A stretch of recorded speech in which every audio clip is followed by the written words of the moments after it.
All right. Three, All right. and And we're live. Okay. I'm recording just the video, Oh. not the audio yet. Hold on. I was gonna say, do I need to record the audio? Not yet. We do that together. It's Together! it's a tradition. Let me close this shit. It's a tradition here on Attack Opportunity. So the first thing we do is 3, 2, 1, and then we all click record, and then we do 3, 2, 1, and then we all say sync whenever we hear it. the best way to sync is to clap real loud in front of your Don't- mic. That way it don't blows it clap. out for the rest of the episode. No, you say sync. Oh, Alright, okay. Well, Let me open. Fucking piss. All my Adobe's just like, hey, listen. This is Audacity's episode 53. by the way. Audacity's working with me on this one. Okay, good. Okay, so ready? 3, 2, 1, record. 3, 2, 1, sync. Okay. Okay. Okay, 3, 2, 1, record. Recording. 3, Recording. 2, 1, sync. Sync. Heather, Just like that. you're supposed to say sync. I have no idea what I'm syncing! No, you just say sync out loud. Jose. Okay, yeah, no, it's just a 3, 2, 1, and then we say recording and hit recording at the same time, and then it's 3, 2, 1, and then we just say Yeah, just- sync. Yeah, just say I sync. just drink my coffee. Yeah. No, Sync. I need the sync so I can actually sync them together. 'cause All that's- right. Let's go. Alright. Let's go. 3, Three. 2, 1, sync. Sync. There you go. I thought we were recording. No, we I already deleted the recording. God damn it. Ah! Okay, all right. Stop your Wow. recording Okay. and let's delete the timeline. Let's record again. She got the recording part down. All right. Are we ready? I don't miss this. Okay. Alrighty. It's not because you're here, Heather. This is how it usually goes. All right. 3, We'll God. always say that when sorry, 3, 2, 1, record. recording. And I remember saying Recording. sync out loud. 3, 2, 1, sync. Sync. There you go. That's all I need. We're always like, oh, we'll start recording at 11, and then 1 o'clock rolls around because there's always this dickery that's involved. Somebody's computer needs to be updated. Something else is happening.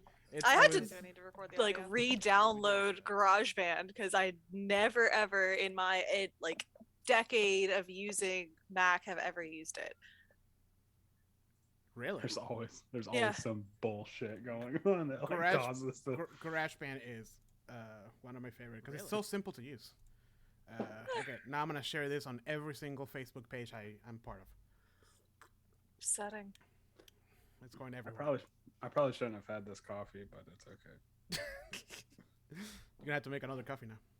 No, I'm just saying, I'm going through a flare up, so I'm but tradition.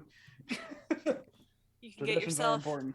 an AHA caffeinated citrus green tea beverage that definitely does not have a Bucky's logo With on a it. with Ignore a that. with a Bucky's with a Bucky's what are those things called again? Little Koozies? koozies? So dumb. Yeah, this little fancy one. We got on a What? road trip. It was nice. It was very necessary. What Yeah. is If you drive by Bucky's, you have to get it. Yeah, pretty much. And we drove by 4 of them. So what is with Bucky's? Because I see a whole bunch of people at my job have Bucky's stuff. Out of nowhere, it just became a thing. So, well, apparently they're big in Texas, but they spread over here and they're up and down I-95. So if you've been on a road trip in the last couple of years, they're huge. Yeah. But in our hometown, they just built one. So it was this huge fucking thing where everyone's like, "Have you been to the Bucky's? Did you hear about the Bucky's? It just went up. It's over there. There's stuff now." To be fair, their stuff is pretty bump. It's huge. Yeah. And it's awesome. But it's also Daytona just now got stuff, Dude. so everyone's still hyped about having Listen, things there. Listen, my parents live in the middle of nowhere. Oh, Andrew knows. And they built a gas station. I thought when they say that, I thought it was a Wawa because Wawas are nice. No, Yeah. it was a shell or something. And my dad is Oh. there's yogurt on it, frozen yogurt. Yes, Let's go get some exactly. frozen- They were so That excited. same energy, even though now it's growing and it's a metropolis area, which it's not. It's still a beach town down to its soul. Its dirty, Oh. dirty soul. But what is Bucky's? Is it like a Wawa's or is it? It is like a Wawa on crack. It is there's 100 gas pumps or something like that, an insane amount of gas pumps. So there's always a spot available. But Inside, there's like walls of jerky. There's a jerky buffet area where you can go and get like pounds of it. There's like entire areas of getting food, and like it's a convenience store meets restaurant Mall? meets So it's mini like- mall. So Yeah, it's like a truck stop. A huge truck stop. Yes. but truck stop, but better. Yeah. Like they have Okay. branded, so like you can go buy a brand new Yeti cooler and like all this other stuff, home decor. You Yeah. can buy a gift on your way Yeah. to your parents' house. Yeah. Exactly. Huh. Okay. Yeah, But- because there's a truck stop in Dade City. I forget. I want to say it's like it's a like work bee. jet. No. Working bee. What This is it? a I can't. riveting I can't. conversation. I can't think of the name of it, but the logo is a jet. And we went in there one time. I was like, whoa! There's like a laundromat, and you could like buy clothes there and shit. I mean, it's not Exactly. naturally because it's Dade City. It's all like, oh, like Trump and shit like that. I'm like, it's fine. But still, a laundromat and a Denny's and a Cinnabon. It's kind of like that, but like, yeah, like a mini mall. Like you can go and buy a full Bucky's outfit. I got myself a hat for some stupid reason, so now I have this purple Bucky's hat just sitting there. One in Bucky's, I mean- right? I literally was like, this will be fun on the kayak. I won't care if I lose this. All right. My disc usage has finally gone down below 100. It's Right. sitting at a nice 92. So let's get the show on the road. Nice crisp 92. Let me do the intro and then we'll actually start the podcast. This is the warm up. Okay, good. My coffee's cold. It's the opposite of a warm up.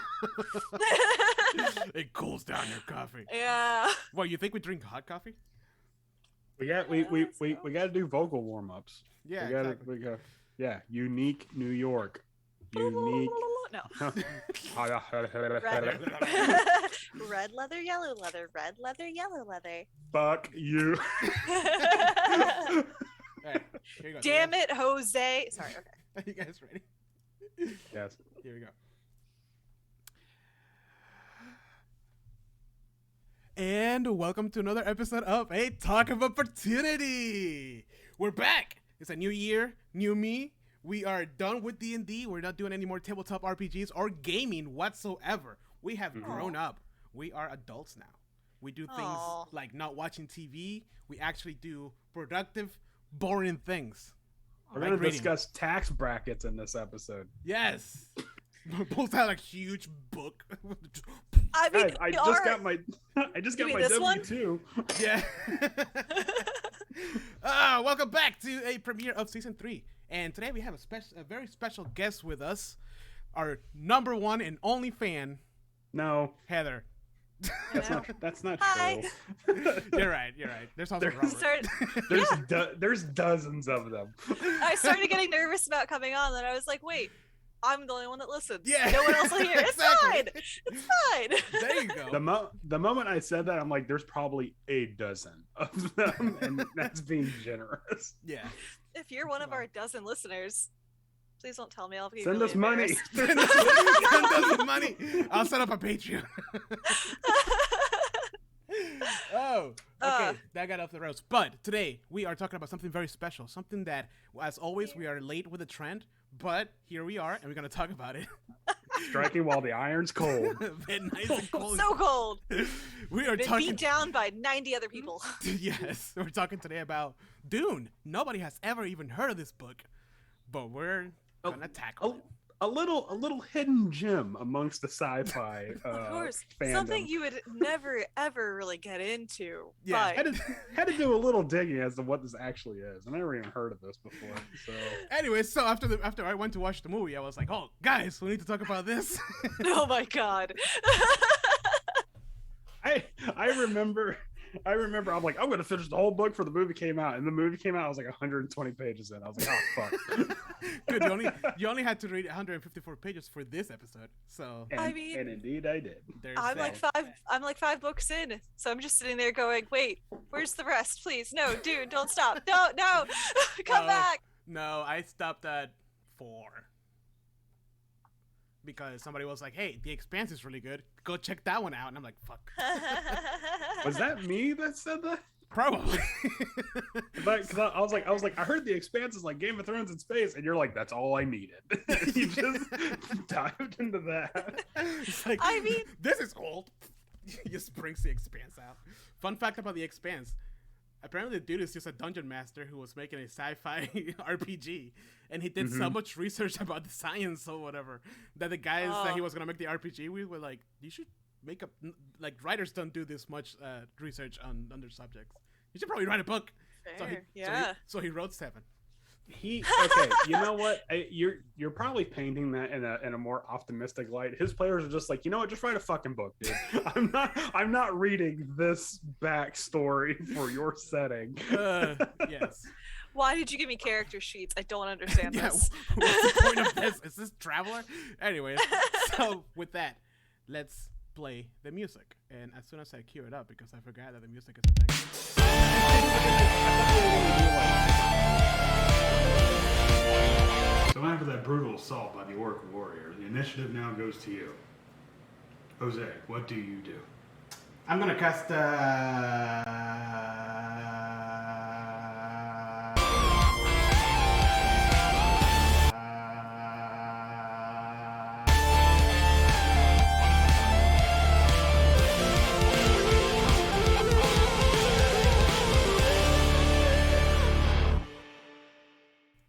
In Dunes yesterday, and I actually got really sad I didn't have anything to take pictures with. in Florida? Yeah. Oh, all right. So before we keep rambling about Bucky's and how great the Expanse is, let's actually try and tackle this subject. This tiny little chunker of a book of Dune. But first, we Oh, need look to at- tackle what we're drinking. Oh shit. Oh look I at know your how this fancy- works. Look at your fancy Heather fucking knows- bookmark. Heather knows the format of the show better than we do. Yeah, I know to skip the first 30 minutes they're talking about beverages. So Yeah. You know my bookmark is a fucking napkin. I was like, I need something. Oh, there, that works. Listen, I usually have one for those, but very nice. for books that I care about. Custom made. Yeah, no, nice. That was pretty nice. They got me this one. Look how pretty it is. Aww. Oh, that's That's nice. nice. Yeah. Look at you. Yeah, super fancy. I have like 4, and like 3 of them are just those little like note-taking paper. I forgot what they're called. Oh, gotcha. Yeah. Like little arrows. All right. Yeah. Jose, what are you drinking today? Oh shit! I clapped in front of the fucking camera. I am I drinking also did. a handcrafted drink called Ice. That's dark ice. Hint of black cherry. Ah. 0 sugar. Ah, well. With vitamins So- and antioxidant. Okay, so much for spice coffee. Whatever.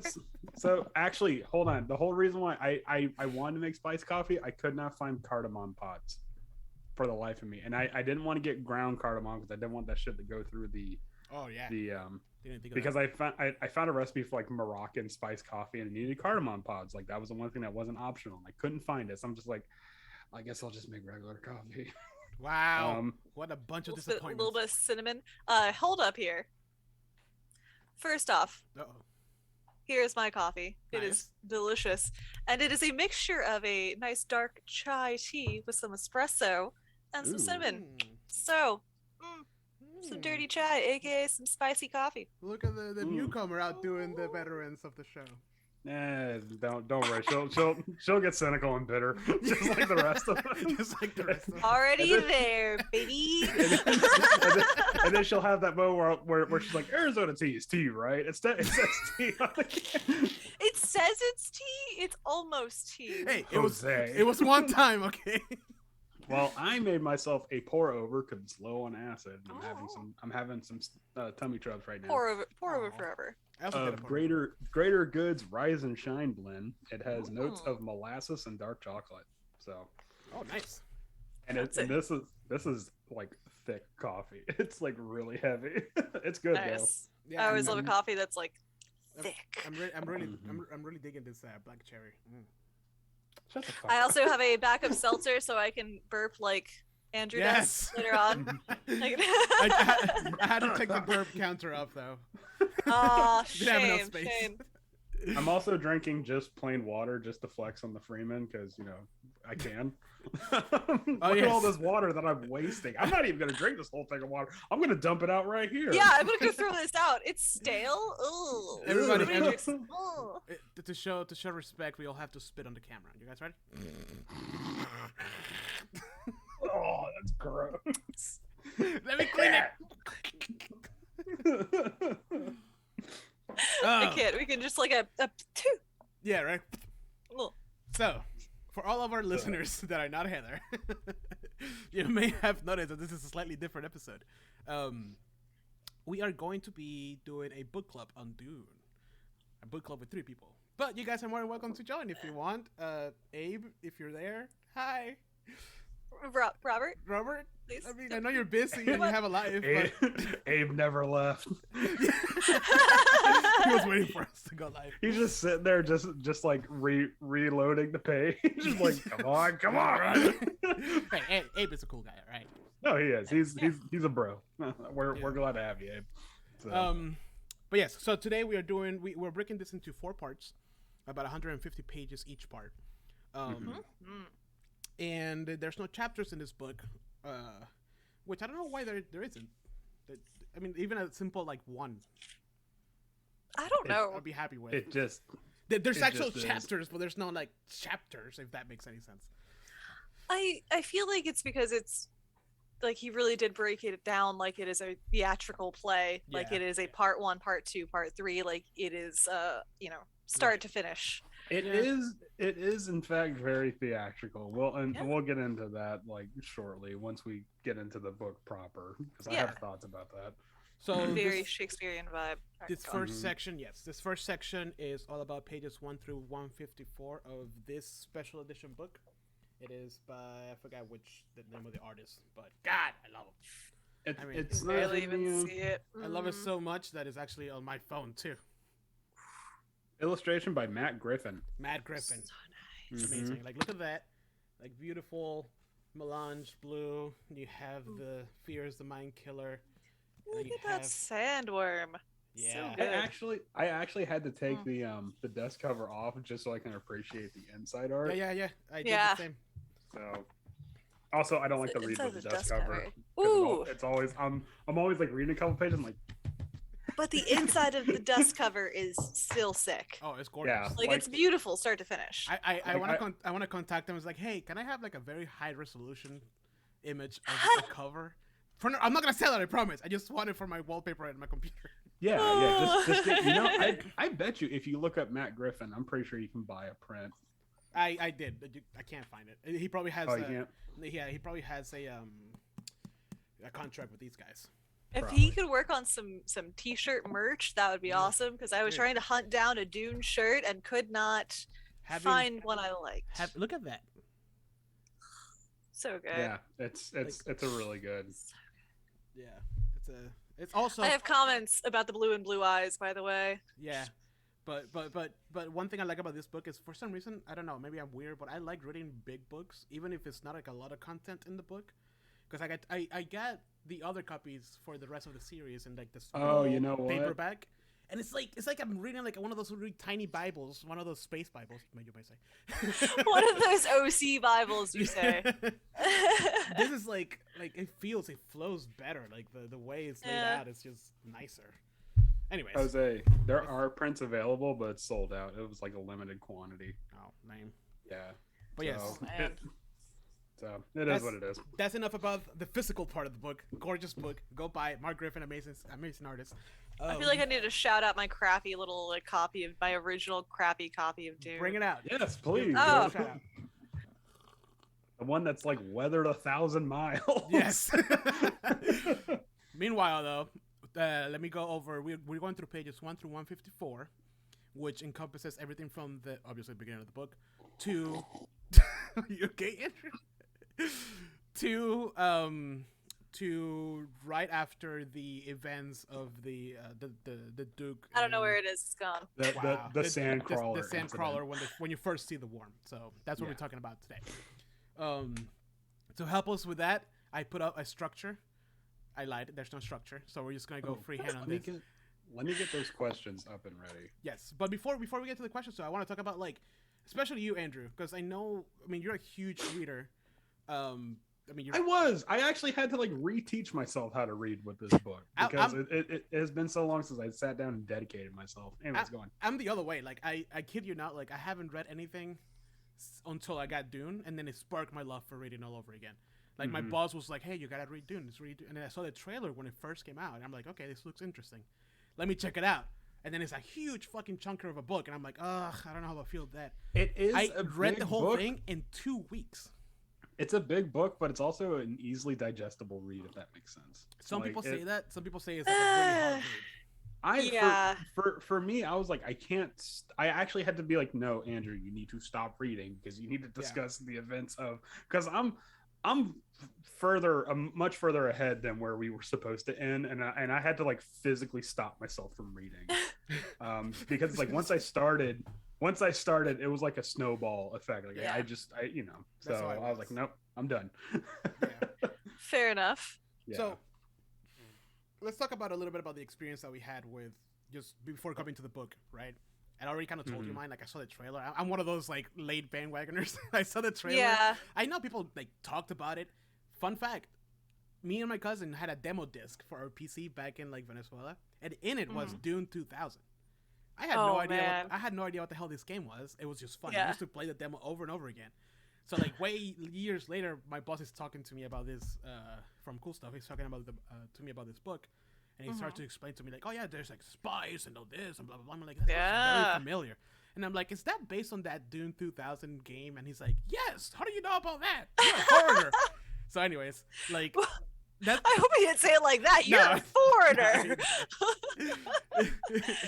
How does your people know? That's precisely how he said it. No, but like it's just weird that it's been like I guess in my my nerdum from the very beginning without me even realizing it. And then, of course, the movie, I was like, okay, I got to read this before the movie came out. And I read the whole thing before the movie came out, and then it got postponed a whole year. So I was like, fuck, I got to reread it again. That's fair. But that's my experience with Dune, and I fucking love it. People say that the first book is the one that's that the rest are not even worth it. And then some people say some people say that Messiah is like really hard to read. I'm like, I fucking love Messiah. If this is the low point of the series, like I'm all in. But yeah, so that's me. I have definitely heard the like for after book one, you either love them or hate them. Right. There's like very divisive kind of. It's fair. But I actually didn't really. Sorry. No, go on. I'm like the Dune veteran, I guess, in the situation. But do go on. Like. Well, I mean, like I knew a little bit of Dune. Like I knew the whole like melange spice. Like it's sci-fi and pew pew pew. But when I first heard of it, I'm like, I don't care about sci-fi because it, like at that point I had thought of sci-fi as like the very dry, like, okay, let's spend 3 chapters discussing how like the socio-political like economics of the city are, and I'm like, okay, that's cool. So I just kind of like brushed it off.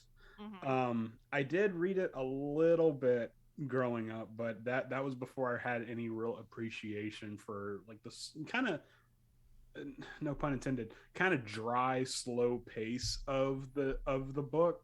Yeah. And that's when I was definitely reading stuff like Harry Potter and stuff like that, which not bad novels in of themselves, but much more like instant gratification. Yeah.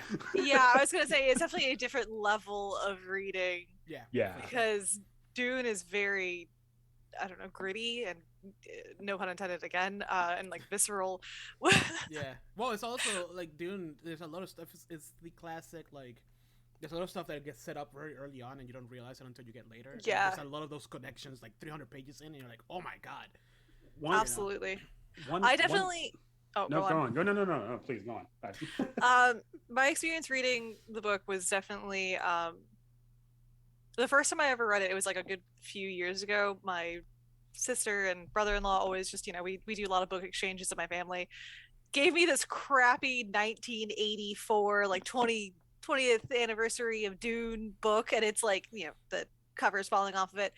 I read probably the first section of it, and I was like, wow, that's a lot of information. I need to sit back and process that. And then I blew through the entire next half like a couple months later. but sitting down, like, and I've read through all the way to Chapter House Dune, so that's book 5. Yeah. And I loved it. Like, I got to Chapter House Dune, it got a little sideways. That's the last one, isn't it? I think that's the last one from Frank Herbert yeah. before Brian Herbert took over. Yeah. We don't talk about Brian. No, it's kidding. Well, sorry. Good on you, buddy, if you're keeping the legacy alive. Yeah, people are very, I don't know how they feel about it. I at least it's him. At least it's not like he, found a ghostwriter and was like, go for it. Right. Well, I don't know. The whole who's the one that finished the Wheel of Time series? Brian Sanderson? People are like, oh shit, he's writing it? Fuck yeah, I'll pick it back up now. Yeah. So I mean it all depends on, Yeah. Fair enough. I will say, rereading it, I had a totally different appreciation of like every single stinking line. Like, I got to the point, I think the dinner scene, I was literally just like, yeah, this is so good, yeah. The dinner scene is more action-packed than the sandcrawler scene before it. Dude, there was somebody who was like, oh my god, that dinner scene, I just couldn't get through. And I'm like, are you kidding me? My English is my second language, and that fucking scene was ridiculous. That dinner scene is like primo, like tension, and like people will die. Yeah, like it was, and every single word was cutting. Like, it was just perfect. Yeah. It was definitely, and I think that's the difference between somebody who reads the book and has a really hard time understanding like the gravity of the situation, because like I went through it the first time like that. I was like, okay, I am just learning this entire universe, so I wasn't able to correlate like how intense each moment was. Like, I couldn't understand the gravity of what was going on. So this time around, I am like, I feel it, like my heart's pounding, like I can understand that I know what's gonna happen. I like full on Muad'Dib style, I know what's happening. But I know the past, present, and future. I know everything. No, I feel the same way, because this is my second time reading it, and yes, every single thing that it said. And I have once we get to the questions, I have some couple of things that I'm going to tell you guys, and you're like, really? How do you not know that? Anyways, but like, there was a lot that I was just like, holy crap. Like, the first time I was reading this, I was focusing on like this specific word, so I had to like Google it to know what the hell it was, right? Fair. But this time around, I'm like, oh, wow. Snap. I got like a whole other appreciation for like the Duke and everybody actually involved, like, but yes, I agree with you. Reading the second time, there's a whole other value to it. I can definitely say, just with like recent life stuff that's been going on, my whole life is like my life this year has been go. So the fact that like we have this like kind of breakdown of speed, it's just like, no, here is how we're going to do like breathing exercises for the Bene or some shit like that. Stuff like that. I'm like, okay, this is I can appreciate this. The litany against fear is very helpful at times. Like the Bene Gesserit way of just like, all right, step back, breathe, assess your environment. Like, Frank Herbert's writing is both slow and methodical, and also blink if you miss it at the same time. Absolutely. Because there have been some times where it's just like a sentence will exposit the entire like chapter. Like there's one where it introduces Dr. Yue, and it's just like, the man that will betray Duke Leto was sitting there like it's just like, I'm sorry. Hold on, excuse me? Yeah. Didn't even let him make an impression before you really just slammed it back down. Okay. Yeah. It's a very interesting. I like his way of writing, and I mean, before this, the last chunker book that I tried to read was the Game of Thrones series, the Song of Ice and Fire. Could not get through it, mainly because two reasons. I just watched Game of Thrones, and the first season of Game of Thrones is very, very similar to the first book, so it was hard. It was hard for me to get through that. The only thing you're missing is the internal monologue. I don't know how to beat for beat. But also, fucking George R. R. Martin just likes to describe every little single thing, even if it doesn't matter.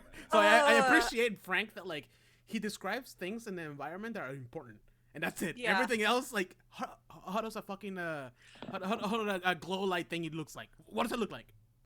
The entire Butlerian Jihad, or the like. Nothing is mentioned. You have no idea. Like, it's just No Here's a question machines for- that think like humans. Here's a question for you. That's it. What the fuck is a poison snooper? What does it look like? Like a What, new what I have is no it? idea. But I yeah, have a few ideas. Some are fun, some are less fun. If you've listened to the Gum Jabbar podcast, yeah, you the learn poison some snooper. you learn some dark things about the technology and Oh yeah, I- no, I definitely did. But I I only- always imagined it as. Do you remember the weird creature with the little trunk in The Fifth Element that was on his desk? Yes. no. Yes. Oh, Yeah. there's Oh, like no. You're gonna have to the describe scene, it. the scene where I can't remember what his name is, but the big baddie, he is choking, and as he's like smacking all the buttons, there's like a little box, and this little creature inside kind of just pops its head out and has like a little long trunk. I always imagined it looked like that. That is the poison Ugh. snooper. Done. I There always you go. thought the poison. I always pictured the poison snooper would be like some weird like vacuum thing, where it's just like, Yeah. no, Yeah, you're yeah. good. Anyways, but but I Soliman think, Actopan, is that what it's called? Yeah. sure. But I think you touched on a pretty good point, because you have Frank Herbert, and then you have George R. R. Martin, which is like the two spectrums of, I think, world building, Mhm. where Frank Herbert provides no context for you. Like, Yep. these are just things that happen. Like this like Paul Atreides talks about, oh, I want to go see the Guildsmen, and Duke Leeto's like, nah, they're not going to let you do that. And he's like, oh, why is that? And he goes, you know why? Come on, man, don't be stupid. You know why? But then, but and then you, you have, you as a reader, you're like, yeah, of course I know why. but why? You know, Well, like, can you tell me? yeah, I mean there's the Dune series, or not the Dune series, but what I've read so far, it's like there's so much that you don't get introduced to, because these are people that are already living in this setting. So Yeah. why would someone have to explain to Paul why they fight with like melee weapons as opposed to laser guns? Like, he knows already, so who cares? You and know, he's and it Been trained since he was a wee lad. yeah, and so you just kind of have to infer, like, oh, we don't use what's the word, we don't use atomics and stuff like that, and there's no Yeah. robots, and you're like, why is that? Like, well, fuck you, that's why. The Like, you're- Butlerian Jihad, Right, excuse me. but like the thing is Yeah. that you can infer that very easily by just listening to, or reading how they talk about the way that the Fremen fight. oh yeah, Yeah. yeah, You know, but I'm that's just why. saying, Like, it clicks in later. It's great. but you don't, but Gurney Halleck never sits Paul down like, okay, Right. here's what the Orange Catholic Bible is. Like, why is it Orange Catholic? Like, what is what? Right. What happened I, there? I still Yeah. don't know what the Orange Catholic Bible is. Yeah, and you know, will we ever know? Unless you buy the Maybe. Encyclopedia of Dune. Yeah. No.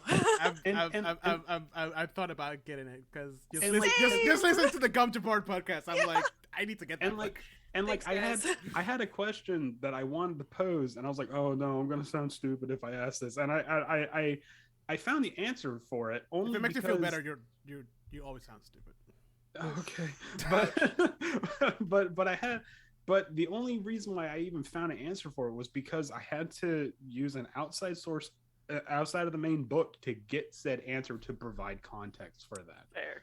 And it was just like, oh, okay, that's why, because the political system works this way, and Dude. I don't understand that, because these people already live in it, and Yeah. they Yeah. know what it is. Dude, Exactly. I'm telling you, the first time I read Dune, I had the book in one hand and my iPhone in the other one. Somebody thought that I was like not reading it and faking it, but no, I was like Googling, like, what the hell does this mean? What is that? What is this thing? I'm like, how does that Yeah. look like? What is a coffee hearth? It just is. It just is. It's a coffee bar, duh. Yeah, Andrew, but like, you come don't on. know that. Hey, we got some viewers. Thank you for joining us as we discuss Dune. Hopefully, your favorite book too. But I'm I was just, gonna I'm sorry, go on. Oh no, I was gonna say, do we want to start diving into the questions? But please finish your thought first. Well, I mean, yeah, I just want to wrap this up. I'm just saying, this is a very good way to provide world building, where it's just Yeah. these characters are already familiar with the setting, so you Yeah. you can only infer what these terms or actions mean just by how they react to it, not Mhm. so much someone spoon feeding you the information. Yeah. And I just think it's great, a great way to get rid of exposition and stuff like that. Yes. So. And it allows you to actually connect the story deeper without needing that like bulk of information right out of the gate. Mhm. Like, you could understand, what's going on and understand their fear in certain situations just by, the small hints here and there. But I'm very excited to talk about all of this because And I I- have so many feelings. And I really like the fact that our antagonist, Jesus Christ, our protagonist, Paul. I mean, there's the first burp. Depending on which timeline you're. yeah. From well, which I mean, side are it's- you looking at it? It's weird that they introduced the actual protagonist, Duncan, Idaho, like 100 pages in. But anyways, Whatever. but I mean, but the character that we're supposed to be following, kind of. Yeah. The one that we're supposed to put our shoes in our feet in their shoes. He's not ignorant. Like no one ever actually has to like explain anything to him. He just takes the information, goes, okay, yeah. Yeah. And that's it. Like that's all you get. Like nobody spoon feeds him too terribly much, except for like questions like, oh, why are the Fremen like this? Oh, spice. Oh, okay, cool. Yeah. Like, But he that asked- makes total sense. But you can tell that his questions aren't frivolous. They're pointed questions, Yep. usually used to gauge the person that he's speaking to, give them a baseline in the Mhm. Bene He's Gesserit a style. He's a Bene Gesserit in his own Yeah, way. but he's a Bene Gesserit meets a Mentat meets a like weapons master meets something else entirely. Like Yep. Like yeah, he is the oh my god, I can't get over that fucking dinner scene. Can we please include that? No. Okay. No. oh I'm good, just- sorry for clapping. I'm just saying, The he- the clapping thing is Andrew because he claps really loud and on like right in front of his mic, and he My mic's right here. and he clips the audio like poof. Yeah, so that way it's that you hear like a clap and everything's like really quiet. Anyway, but I'm just all of his questions, almost all of his questions are double-sided. Like there's like like if he's asking something that sounds childish and naive, he's actually just trying to lower the defenses of the person that he's Yeah. talking to. So And the second that you know Oh, no, go ahead. the second that he takes over the dukedom, that stops completely. There's no more like Spoilers. infantile questions. Oh yeah, spoilers, the duke dies. it establishes it like page 7. You didn't know that? Duke's gonna die. Like, You don't know. like You know. like Baron Reverend Mother- Harkonnen's like when Yeah. the Duke dies. Yeah, and then the Reverend Mother's like, well, the duke's gonna die and it's not really on our plan to stop it. Sorry. Hold on a second. So we gotta get to the questions real quick, but I just want to Yes. I just want to let you guys know something before I get to the questions because this is gonna. Andrew, if you feel like you're the questions you had earlier made you look stupid, what I'm about to say is gonna put everything into perspective. Oh, I might have one to top you, but all right, let's do this. No, it's not gonna top this because after I read it the second time, I'm like, the fuck is wrong with me?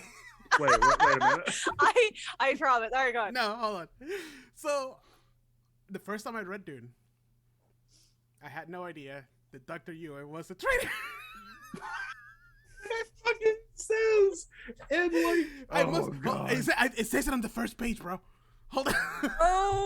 Oh my God, it does. Hold on.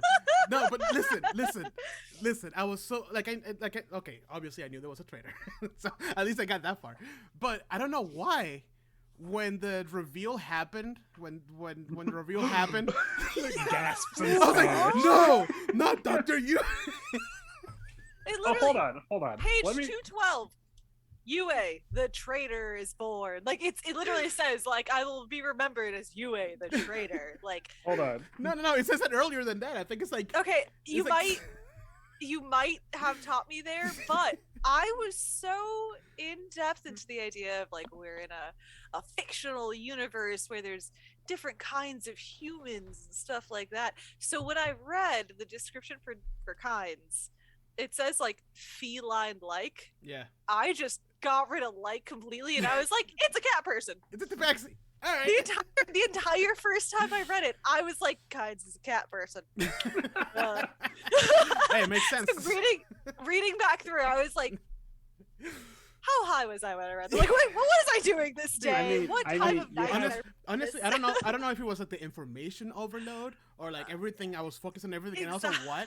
But I remember clearly that when the reveal happened, like when he's in face to face with the Duke, Mhm. I was like, no, like Page 46, Yeah. the little paragraph before the it says UA Wellington, whatever, medical doctor of the Sook School, Yeah. chiefly Yeah. noted as the betrayer of Duke Leto Atreides. This is well before the betrayal. Dude, and actually then there's like the inner talk between like inside of you and like how he like doesn't want to like, Yeah. like I know I read it and I'm like, the fuck was wrong with me the first time I read this. So Again. I just set the bar. Now let's go above that. cat person kinds. Cat person Okay. kinds over here. Okay, so when they introduced Oscar Isaac as Duke Leto, I'm like, his nose is not nearly big enough because I expected him to have like a beak nose. Like a Sean Penn nose. Yeah, Yeah. he needs to look like a hawk, like big nose, slick back hair, like really sharp eyes. He's like, There you go. What's the name of that? Oh no, I'm not gonna get on tangents. Anyways, so yeah, Actually, I will say the cat-like thing is hinty for further bookies. Because there are, I don't know if you guys Yeah. actually have read that far yet. I No. don't But remember. spoilers, cat people. And for some reason, I kept on thinking Cat-ish. Thufir Hawat looked a lot like a Fremen person, just leathery skin, bright blue eyes. I'm like, no, Mhm. wait, I gotta switch that out. Fair enough. Yeah. I have All issues right. with the eyes. All right. Anyway, so yeah, I didn't know who the Dr. Yu was a traitor. But anyways, I got some questions. I did not come up with these. I pulled them up from the internet because I'm lazy. But here we Thanks, go. internet. Let's get started. Let's get this discussion started because we have not talked enough about Dune so far. So How do you feel learning so early on that Dr. Yu is a traitor? it's one of those. All right. Well, before that, from what we learned of the Bene Gesserit, Bene Gesserit's abilities, do you see them as being based in science or something supernatural? Science. Science, definitely. I think this establishes pretty well that because this is taking place in the year 10,000 Yeah. or Yeah. something like that, like we have definitely stepped into the science has advanced so far. It might as well be magic. But Yeah. It's not. It's science. Especially And when at the you same- involve the drug of the melange and all that stuff. Yeah. Mhm. And that's not even that it is a supernatural effect. It is literally a biological effect on the mind. Right. Now, So, Now it does it. This is probably going to be answering a question further on, but it is so manipulated as such that it can be interpreted as supernatural to the benefit of whatever their agenda is. fair But enough. Yeah. I remember first time. it's- And I think they use that supernatural aspect to their own advantage with like allowing things like Bene Gesserit witches to continue on. Like it does get to that point of sounding supernatural, Yeah. but I think that's also the idea that humans have evolved so far past where we are at this point. Like that's the Mhm. entire concept of Dune, is that there's so many different factions of humans that are literally working to evolve different aspects of human behavior, human traits. Like, Yep. so cool. And I know, which one of the reasons why like I haven't said no to reading Frank Herbert's stuff is because I know that he goes back into the Bene Gesserit and all that kind of stuff. Like that's Mhm. to me, I was like, I want to learn like how that happened. But yes, no, definitely. Yeah. Science. I agree. Now I think the Mentats and the Bene Gesserits are. Is it Bene Gesserit or Bene Gesserit? I say I Gesserit. think it's just Okay. It's like GIF and GIF. Like, Yeah, I have pronunciation questions, but I later on. But I think the aspects of the Mentat and the Bene Gesserits are two sides of the same coin. I think it's just that the Mentats are like, we are a institution of science, whereas the Bene Mhm. Gesserits kind of keep the cards close to their chest, to where it's like yeah. we let people think it's supernatural when really it's just like audio manipulation Yeah. and like, or not audio, but like vocal Yeah. manipulation. Like, oh, I can command you to sit. And the reason why it is because I have manipulated my voice to such a, like that Mhm. you instinctually follow it, and it's like, oh, is it magic? Well, Yeah. sure. No, it's just that they have now gotten to the point where they've tuned into your frequency, Mhm. like your personal frequency and baseline. And they've studied you to the point where they know how to get into your brain at a moment's notice. Like, But I just got the idea from just what I read that that's where the real power of the Bene Gesserit lies. It's not so it like, yes, their abilities are profound, but it's the fact that you can't pick it apart unless you've learned it, and it's Yeah. the mysticism behind it. Like if someone were to pull back the curtain, then they could probably learn the machinations of it, Mhm. and that would defang it. But the fact that people like, oh, it's a Bene Gesserit witch as opposed to a Bene Gesserit whatever, you know. I think you have some of that as well in the mentats, because mentats are trained or created and trained by the Tlaxi. I can't remember who makes The them. mentats. Yeah, Yeah, that's it. But we don't learn that in the first book, anyways. But But the mentats are trained, and you know they are led to become these computing machines, or you know, computing humans. Where the Bene Gesserit are also trained, but they're taken down a totally different route. So instead of computing and analytics, they take some of that and include it into like their game of political intrigue, essentially. Well, I mean, it's just like take for example how people react to Lady Jessica as opposed to Thufir. Like I have people opinions. Oh, well, I know. I'm just saying. It's just. I mean, yeah, it is what it is. But it's just like people like Thufir. Oh, he's the Atreides mentat. He can't possibly be the traitor. Like he's served 3 dukes. Like physically impossible for him to be the traitor. Right. Whereas Lady Jessica's a traitor. The lady that literally sleeps next to Duke Atreides. Yeah, she might, because she's a Bene, you know, the entire idea that there's no way it could be UA. Like he has imperial conditioning. There's absolutely nothing that could make him break his imperial conditioning. It has to be Jessica. She's had years, but now's her time. She's gonna do it now. She's a sleeper agent. Despite the fact that she has a family Yeah. that's in the Atreides, you know, whatever. But yeah, I'm just saying, like if like you wouldn't see people suspecting Thufir because he's a mentat, and people are like, okay, he's a living computer. Whereas people immediately start suspecting Lady Jessica because she's a Bene Gesserit. What goes on in the minds of Bene Gesserit? We'll never know. But like the same fucking thing with the mentat. Like you don't know what's going on in his mind. It's just computations. Right. But whatever. Yeah, and like it's the way this universe sees perception him. of it, It's too. right. Exactly. It's like another world. Like you would never think that your computer's gonna kill you. But I mean, you know. But I Andrew, mean, Andrew, I don't know how this happened, but your computer completely shifted. Can you move so you're centered a little bit? There you go. Yeah, sorry. Yeah. I was moving some stuff around on my desk. but I mean, people naturally, no matter what age it is, are going to fear what they don't understand. And you know, the Bene Gesserit they live and die by their secrecy. Yeah. So Yeah, you know, they use it to their advantage and sometimes their disadvantage at times. Right, and I love the fact that how Frank Herbert like brings stuff from all our own world, like our own time, into this, in the sense that like look at history. You know, like how religion has always been like, oh, the supernatural thing, and some people still believe that. Yeah. Right, but like back in the olden days, like the Dark Ages and shit, like it was really used to control people in a certain way. Like everything from the simplest thing of like how the church smell, or how the sounds were, or how the cathedrals were designed so the sounds will be amplified to make. Or how the women in the town were supposed to behave. Right. Or like you know, standardized behaviors were not only enforced by people, but by punishment. Right. Yeah. Yeah. Well, I mean, it even describes how like Duke Leto is hesitant to marry Lady Jessica. It's like, oh, how will people think if I have a Bene Gesserit wife and stuff like that, and like I need to keep my options open politically and whatnot. So it's like it's definitely like, like I understand, but like the political implications. But I'm like, I understand it, and I don't think he did it to kind of say like, oh no, I don't want to have a Bene Gesserit wife, but he wanted to be able to leave that political option open. I genuinely think he loved Jessica, and he regretted that in the end. Yeah. But he just really needed to be able to leave that leverage open. Yeah, I agree with that 100%. Andrew, did you die, or you still there? Andrew.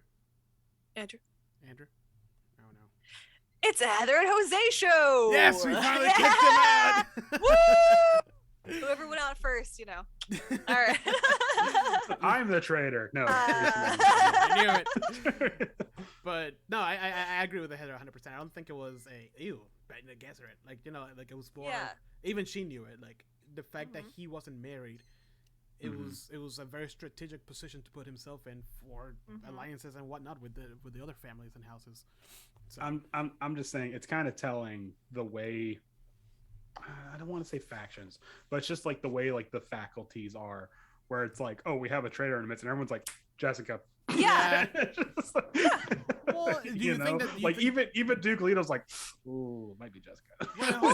He never actually suspected her. He just literally allowed the suspicion to continue because he assumed that if that was the Harkonnen plan to kind of create this void, he was going to allow a false void. Yeah. But Also, he needed her to play. Yeah. Also, I think it had a lot to do with the letter that they found, that she found, saying that it was coming from, or no, she didn't find it. No, there was. No. Are you talking She about found one. No, I'm conservatory? talking about. Thufir found it. Yeah, Thufir found it. The note that said it's from somebody, from a loved one or something like that. It was like a specific word. It was a note that I think he found with the traitor that installed the. No, it was a runner. Either way, it was a Harkonnen. Yeah. I'm gonna. By the way, I'm pronouncing it Harkonnen because it sounds way cooler than Harkonnen. Oh. And Harkonnen. Harkonnen. Yeah. I'm gonna go Harkonnen. The Harkonnen. Anyway. The Harkonnen. So. And even he said it. It's open to a lot of interpretations because part of it was destroyed. But I think it had to do with the exact wording, which was somebody, a loved one close to him.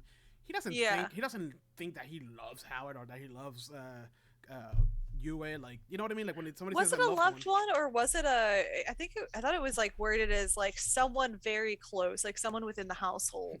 Yeah, I thought it was like someone dear to the family or something. There we go. Yeah, now everybody's fucking looking in the book. This is the part everyone tunes into where we're all silently flipping through the book. But there was a specific wording on that note. Yeah. That held it. But like Heather said, I don't think that he ever thought that Jessica was actually the traitor at all. No, because there was a whole conversation that he had with Luke. Paul. Wrong franchise. Paul. Yeah, the one that ripped it off. Yeah, right. with Paul Skywalker. Paul Skywalker. But yeah, there was the entire conversation where he was telling Paul, like, if something happens to me, tell Jessica, like, I loved her. Right. I wanted to marry her. Yep. I never distrusted her. Yeah, he even said that he had to make her believe that he distrusted her in order for the plan to the presumed plan to keep going. Yes, the best laid plan. Grosses, it was way past this. Okay, so it says that no, never mind. That's the message on the leaf. My bad. Whoops. The message on the leaf? Yeah. Yeah, the one in the conservatory. She's like, and someone like makes them. How badass is that they train their bodies to like feel like such minute little. Yes, it's incredible. I want to talk about the conservatory because that was such a cool moment. But there was the conservatory is cool, but also like it kind of made my stomach superfluous. I was like, oh, all this wasted water.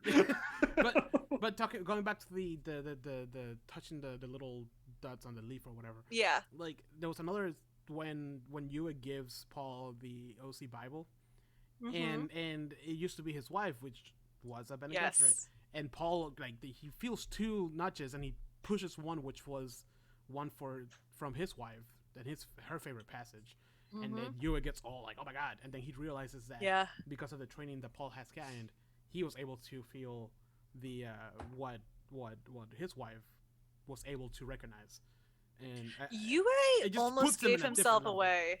Yeah, Yue almost gave himself away on a number of occasions. Well, I mean, and the thing I really appreciate is that the chapters that do feature Yue, it's like he is torn up inside that he has to do this, and it's and I appreciate the fact that we get an inner monologue from every character. Yeah. As opposed to like the ones where it's like, oh, we only get an inner monologue from like Paul or Jessica. Okay, well I guess the rest are gonna die. But it's just like, no, even like what's it? Every scene where Dr. Yue is speaking to Lady Jessica, he's like, I have to measure my words very carefully, or she will immediately figure out what's going on. And she does, and she picks up on it, but because of his like imperial conditioning, she just immediately skirts off the idea of him being the betrayer. Yeah, like because it it's just it's not an option. yeah, because because a doctor of the suit school, like they Yeah. can't do that. They can't physically, possibly do I that. found They it. physically cannot kill somebody, I believe, or they cannot harm somebody intentionally. Yeah. So I found it. It's on page 22. It says Oh wow, Jesus. Ito, or Leto, whatever, Letta, will you know? never suspect, and when the blow falls on him from a beloved hand, its Beloved source hand. alone should be enough to destroy him. So it was written to make it look like it was Jessica. Yeah. And I'm pretty sure that was the original plan. But I mean, at the same time, Yue had been with their family for a very long time. He was with House Atreides because he hated the Harkonnens down to their his very core. Mhm. And that was why everyone assumed he also couldn't be a traitor, because his wife was killed by the Harkonnens, which just kills me that he's like, wait, no, my wife could be alive, even though literally everyone knows that she's dead, including Yeah. you. Yeah, I know, right? I mean, it just goes to show, like, even after Imperial conditioning, the one thing that breaks it is the desperation. The desperation of man. Just like, oh, she might be alive. There's like a 0.1% chance she might be alive. Yeah. Okay, Yeah. I'm going to portray his family for that. Yeah. But at the same time, the oh, sorry, go on. No. I was just going to say, I think the only person that hates the Harkonnens more than Dr. Yue is Gurney. Oh yeah, fair. So, Right. go on. Fair. I was gonna say that whoop, I lost my entire train of thought. Oh yeah. Welcome to the podcast. No, the other reason that Yue was able to break his imperial conditioning wasn't just like he was thinking that he could possibly get his wife back, but it was also the added fact that he genuinely wanted to kill the Harkonnen. Yeah. Or the Baron Harkonnen. Like, he wanted to kill him so badly that he was willing to betray an entire great house and let them fall. Although his helping of the Atreides, though, really, like, his constant, like, back and forth between, I'm betraying you, but I'm going to prep the Thopter to make sure that you can escape. I'm going to do this and this and this and this to make sure that you guys can still live. It just shows how conflicted he was. The lead up to the betrayal, every party involved, whether they knew it or not, was playing a game of 3D chess. Like, everybody, and it's weird because I feel like the person that is probably the most, what's the word, like, predictable was probably Harkonnen himself. Yeah. Because everyone, like down to the very first chapter, or not, like the very first segment, like, Duke Leo's gonna be like, they're gonna send Swartakar soldiers dressed in Harkonnen livery, and Paul's like, how do you know? It's like, believe kid. Kid, hold up. Yeah. So I mean, it's just everybody knew the play, but they had to go along with it for reasons. Right.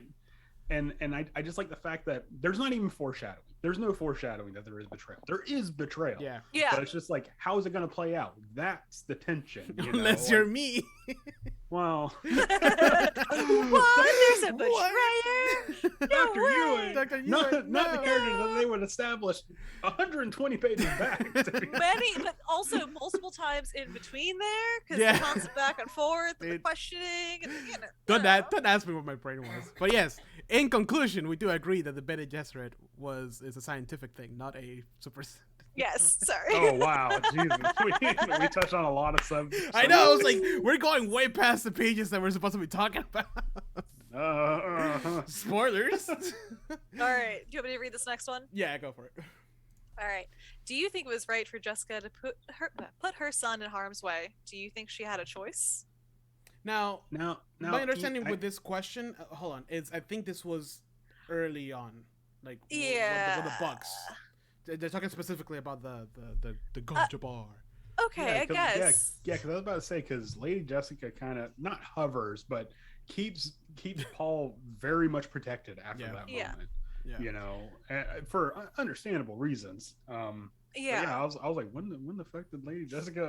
I was gonna say, I don't think she ever purposely put Paul in harm's way. He was always in harm's way. Yeah. Like, from the day he was born, he was in harm's way by being, the son of a duke.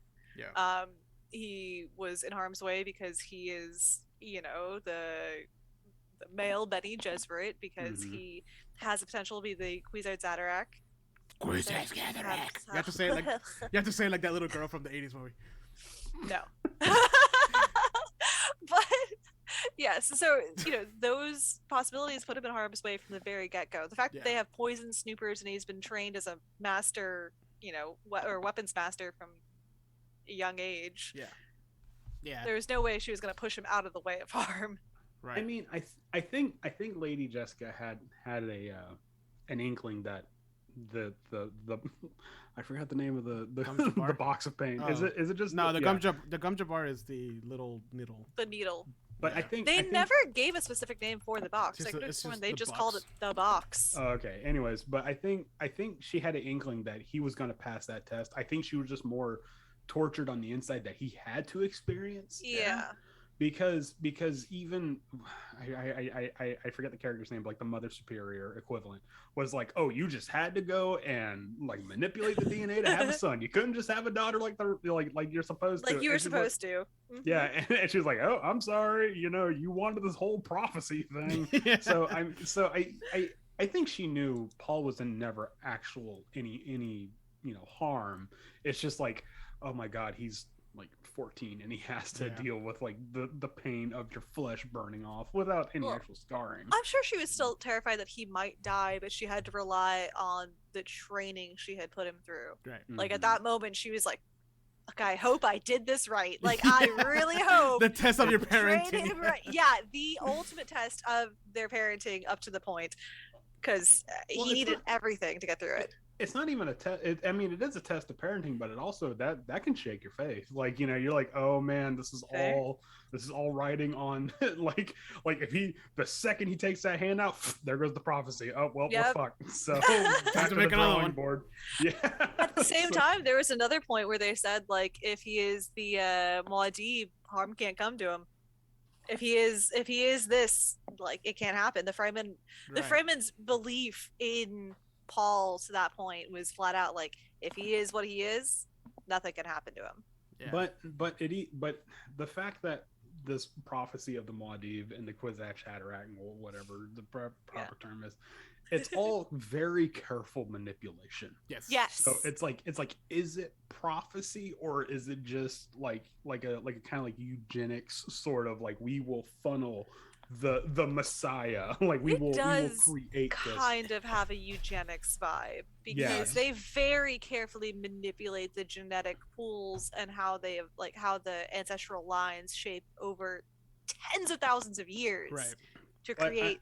But it was the mistake, quote unquote, that turned out to be the Muad'Dib, quote unquote. Which I'm just saying, like, if that's the case, like if this is all carefully manipulated and this is a product of that manipulation, he is not actually protected by prophecy. It just might happen that way. Yeah. And as we established with Dr. Yue, like your lizard brain will eventually might eventually break that conditioning. So it's like there could have been a moment where he's just like and that's it, roll credits. Well, that would have really shortened up this fat textbook I have. But it's like the first 10 pages is printed, but the rest is just white pages. But I think at that point in the storyline, Paul hadn't really been shaken by Arrakis yet. He was understanding that he was moving into a different point in time. It was kind of like a coming of age story to the ultimate degree. Like he's the ultimate coming of age. Yeah, the ultimate of like, you're gonna go to this planet and you're gonna survive now. It really doesn't help that the Reverend Mother's gonna be like, you will inherit this dukedom in the most hostile planet. And it's like, and he's like, when? Now. Right now. How about for my father? Nothing for the father. Yeah. Oh God. Whew. Andrew, your camera somehow keeps moving. Can you it does shift actually. It? Yeah. There. It like really slowly, just like without anybody noticing, eventually gets to the other side. All right, Andrew, you want to read the next question? Yes. I know, Jose. You should read the next question. Yeah, Yeah. Jose, this one's just for you. How do you feel about learning so early on that Dr. Yue is the traitor? Wait, do you feel? what? What? When did that happen? Dr. Yu is the traitor? So Well, I want. Hold on, no, Go. okay, so yeah, it's funny, haha, the first time I didn't know, but this time, the second time around, when I actually did know from the get-go, it was like you guys, we kind of mentioned, I don't know if we were live or it was before we went live, but you kind of mentioned it, like, the first introduction of Dr. Yu was just like, boom, traitor, big stamp on the Traitor. forehead, like, there's no questions about it. Right So, next like, to the diamond. what I love about Frank Herbert is that the way he wrote it is, and this happens with two characters. Yu is the first one, and it's like, you right from the get go, oh, he's a traitor. He's a snake. Yeah. He's like blah blah blah blah. And then you keep reading and different chapters, and then that conversation. I think it was after the super killer, whatever the fuck it was called, that attack, and before they go into the thopter to go see the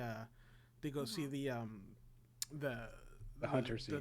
the hunter seeker. But before they get into the what's it called, the thopter to go see with Kynes or whatever. Yeah. They have a conversation. It was just Jessica and Dr. Yue. Mm-hmm. And before that, there was like other little bits and pieces of his inner monologue as well. Of like, oh, why do I train him or why am I telling him this if he's gonna die anyways? Blah blah, stuff like that. The ultimate was the conversation with Jessica and how, damn, you can really like understand his pain and like how he's not a snake. He's just a product of all the bullshit that has happened to him and his wife. It's a bold choice to just like, hey, this guy's a traitor. Look at him from the get go. But the way he delivered it, I think it was beautiful. Yeah, I mean, I think if they didn't establish he was a traitor later on, it would have been really melodramatic and to the point of being cheesy, where it's like, oh, I had to do it. They took my wife. But the fact that you have that internal monologue and you have him like just like rending himself internally this entire time, and then the tightrope walk that he has to sustain around Lady Jessica in particular, it just goes to show just how far the Harkonnens went to push this imperial conditioned man to betray a family that he's served for what it establishes I think like a couple decades or maybe like a decade and a half or something. So I mean, it only made the betrayal part that much more tragic. And it wasn't like when the betrayal happens, it's not like you're angry. You're just like, oh, man. Yeah. I also think that it's a better way to deliver the information instead of being like, you don't know who it is, then it happens, and then it's a whole chapter of like, this is why I did it, or a flashback, or some bullshit like that. You're able to actually they're able to kind of piecemeal feed you just kind of understanding to the depth of like how it is killing him inside. But at the same time, he is planning his own out the entire time of like, how do I am a pawn in the situation. How do I, make the most of being a pawn? How do I take something down at the same time? Yep. And going back to what you said, that he almost gave himself away a couple times. There's this, I took a picture of the quote from the conversation with Jessica, and they're talking about like, everything that's going on and all how they ended up in Arrakis and how there's Harkonnens anywhere. And he says, this is a continuation, but he says, we are indeed behind the Harkonnen veil, he said. Perhaps he broke off, noting the sudden, intense way she was looking at him. Is something wrong? The way you say Harkonnen, she said. Oh, they didn't translate the thing. Even my Duke doesn't carry that weight of venom when he uses the hated name. The way Jessica was able to pick up such a subtle like touch of hatred, and the word he uses, venom. Like she knew, like at that moment she was like, oh, he's hiding something a lot deeper. And even then, before she walked away, she stopped.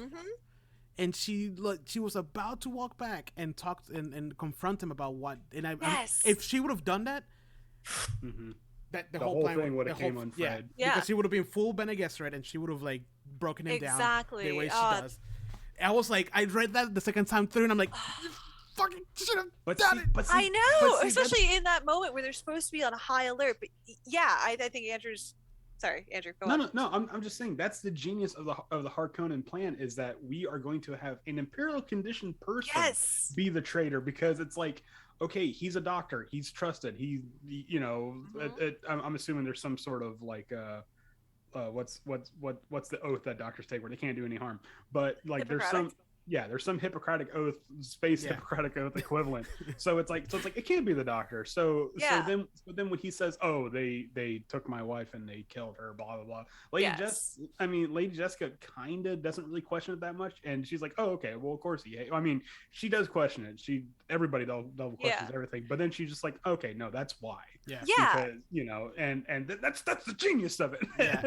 I just the want most frustrating part is no matter what, no matter the Mentat, no matter the Bene Gesserit, the second that they say, well, no, it's an imperial conditioned doctor, nope, can't do it. Like, dude, and they all suspect him. The way he the way he wrote the last paragraph of that chapter, it's like Jessica dropped her arms, crossed to the hall door, and stood there for a moment, hesitating, then let herself out. All the time we talked, he was hiding something, holding something back. She thought, to save my feelings, no doubt. He's a good man. Again, she hesitated. Yep. Almost turned back to confront Yue and drag the hidden thing from him, but that would only shame him, frighten him to learn he's so easily read. I should place more trust in my friends. Ah! Bro, and the entire time they're talking about how you cannot trust anyone, how they are suspicious of everything, how they are on hyper high alert, and everybody just writes it off. It's the fact that they're like, okay, this Dr. Kynes guy, keep him at arm's length. We don't know what he's doing and stuff like that. And all these like Fremen folk, like Silgar, like, okay, but Dr. Yue, nah, he's good. Come on in, man. Yeah. Yeah, it's all good. Yeah, Yue, you cool, man. Yeah, and I think, God, hold on, I'm gonna lose the thread here. Wait a minute. And I think that's like, fuck, I lost it. Never mind. Let's keep going. No, I mean, I don't know how I missed it, especially reading that Jessica bit. I was like, how the fuck did I fucking miss that the first time I read it?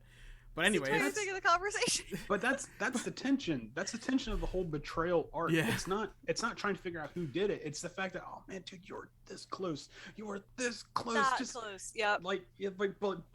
But you establish this trust in your people, and like that's the trust you have is what's going to kill you. Yeah. And come on, man. I'm telling you, if Jessica would have just turned around, he would have spewed like instantly. She turns around and it's like, "It's me, I promise." Yeah. Like instantly. He was right there. He was like under the pressure, like ready to break. Yep. And if she would have just spun around. Yep. Mm-hmm. Yep. Yeah. So yes, I think Frank Herbert straight up first page being like, Dr. Yu is a big phony. Like that was such a good move. That was perfect. But he's also not like a mustache twirling villain. Like he's probably there is one of the those. Well, yeah, but he's probably one of the more tragic characters that I've read so far, where he's just like, I don't want to do this. Yeah, you know. Andrew, next question. Do I have to read it? I read the last one. Oh, I'll say it's on me. Do you have any expectations before you picked up Dune, and how is the book living up to those expectations so far? No. I didn't really have any I got handed a book. This is a very, very hidden gem. Nobody knows about this book. Yeah, so I actually didn't know anything about Dune because this was way before the new movie announcement came out, so it wasn't really like being talked about at all. Mm-hmm. And I had this crappy 1984 edition with like a half torn off cover, so like I didn't expect anything. I had always just heard that Dune was like everything in Dune was basically extrapolated and then shoved into the Star Wars universe. Yeah.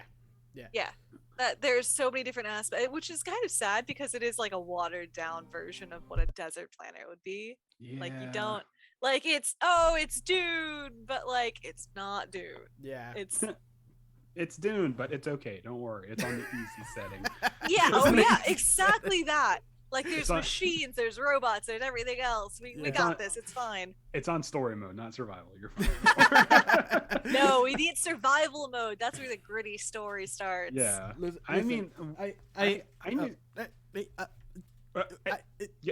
Hello? Are you there? Hello? Go ahead, Andrew. No, I mean, I knew going into Dune, I have heard that it was going to be a dense read. Yeah. But like I heard that like the plot takes a while to pick up, but I think the people that told me that obviously didn't know anything about tension or or political intrigue. Because like if you think the first 120 pages are boring, you're Dude. entirely wrong. Yeah, I You agree. know? I think that's dependent on whether or not you're able to like grasp all of the concepts that are being thrown at you very quickly. Yes. Like I remember when I read it the first time, I was like flipping from like the front of the book to the back to go through the terminology and like try to figure out what the hell I was reading. Yep. Mhm. Yep. Same. So yeah, it was a trudge getting through the beginning of the book, and then once you establish, then you can feel it. It's visceral. You can feel that tension. Yeah. So for me, like I said, like it was when I was working on cool stuff. So I'm surrounded by a bunch of nerds, and Yeah. then it was actually before the trailer drop. It was when they announced that there was going to be a making of Dune, and everybody. I mean, I'm telling my Buzz, my coworkers, Robert, everywhere. Oh, doing this, doing that, blah blah blah. And I'm like, okay, well, okay, I get it. It's an amazing book. And I went online and I found some people like, oh, you know, Star Wars is based on Dune or based on Dune, like all this, like you said, Heather, like all the things that. Suck at Star Wars. And then, you see George R. R. Martin talking about how he was inspired by Frank Herbert. And I'm like, oh my God, this book has to be like the fucking, you know, revelation of the best writing ever made.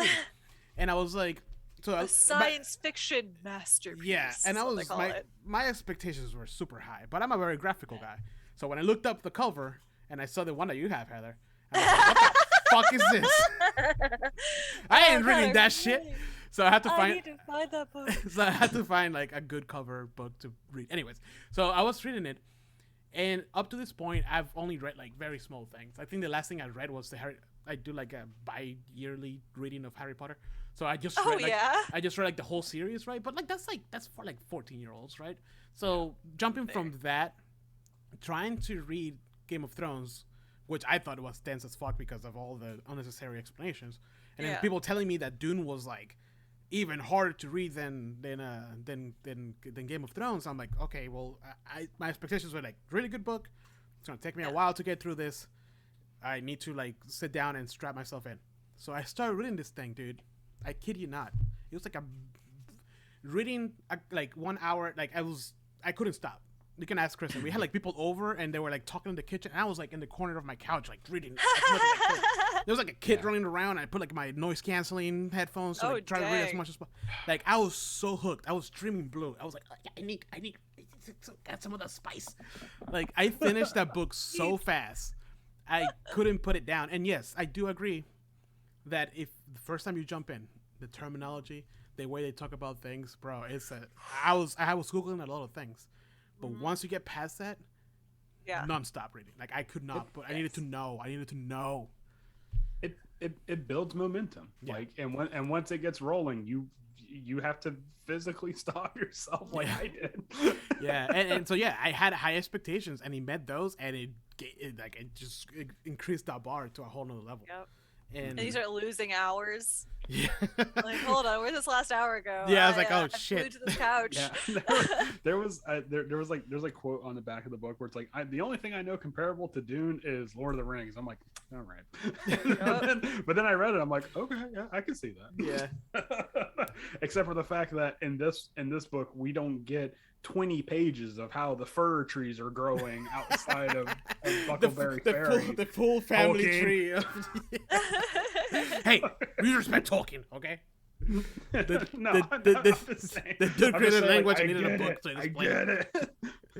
Yeah, but yeah, no, you're right, because when I was reading, because I got through 2 towers, but like I tried, like you're right. I was a lot of moments I was like, I get it. I had to like scheme and I get it. I get it. Yeah. Like if you subtract all of that, the whole book becomes like a children's book. Honestly. That actually kind of brings me to a good point wherein Frank Herbert does not waste time with the travel stuff. It's like all right, we're going to Arrakis, and then like loading screen. Here we are in Arrakis. Not like, even, bro. Yeah.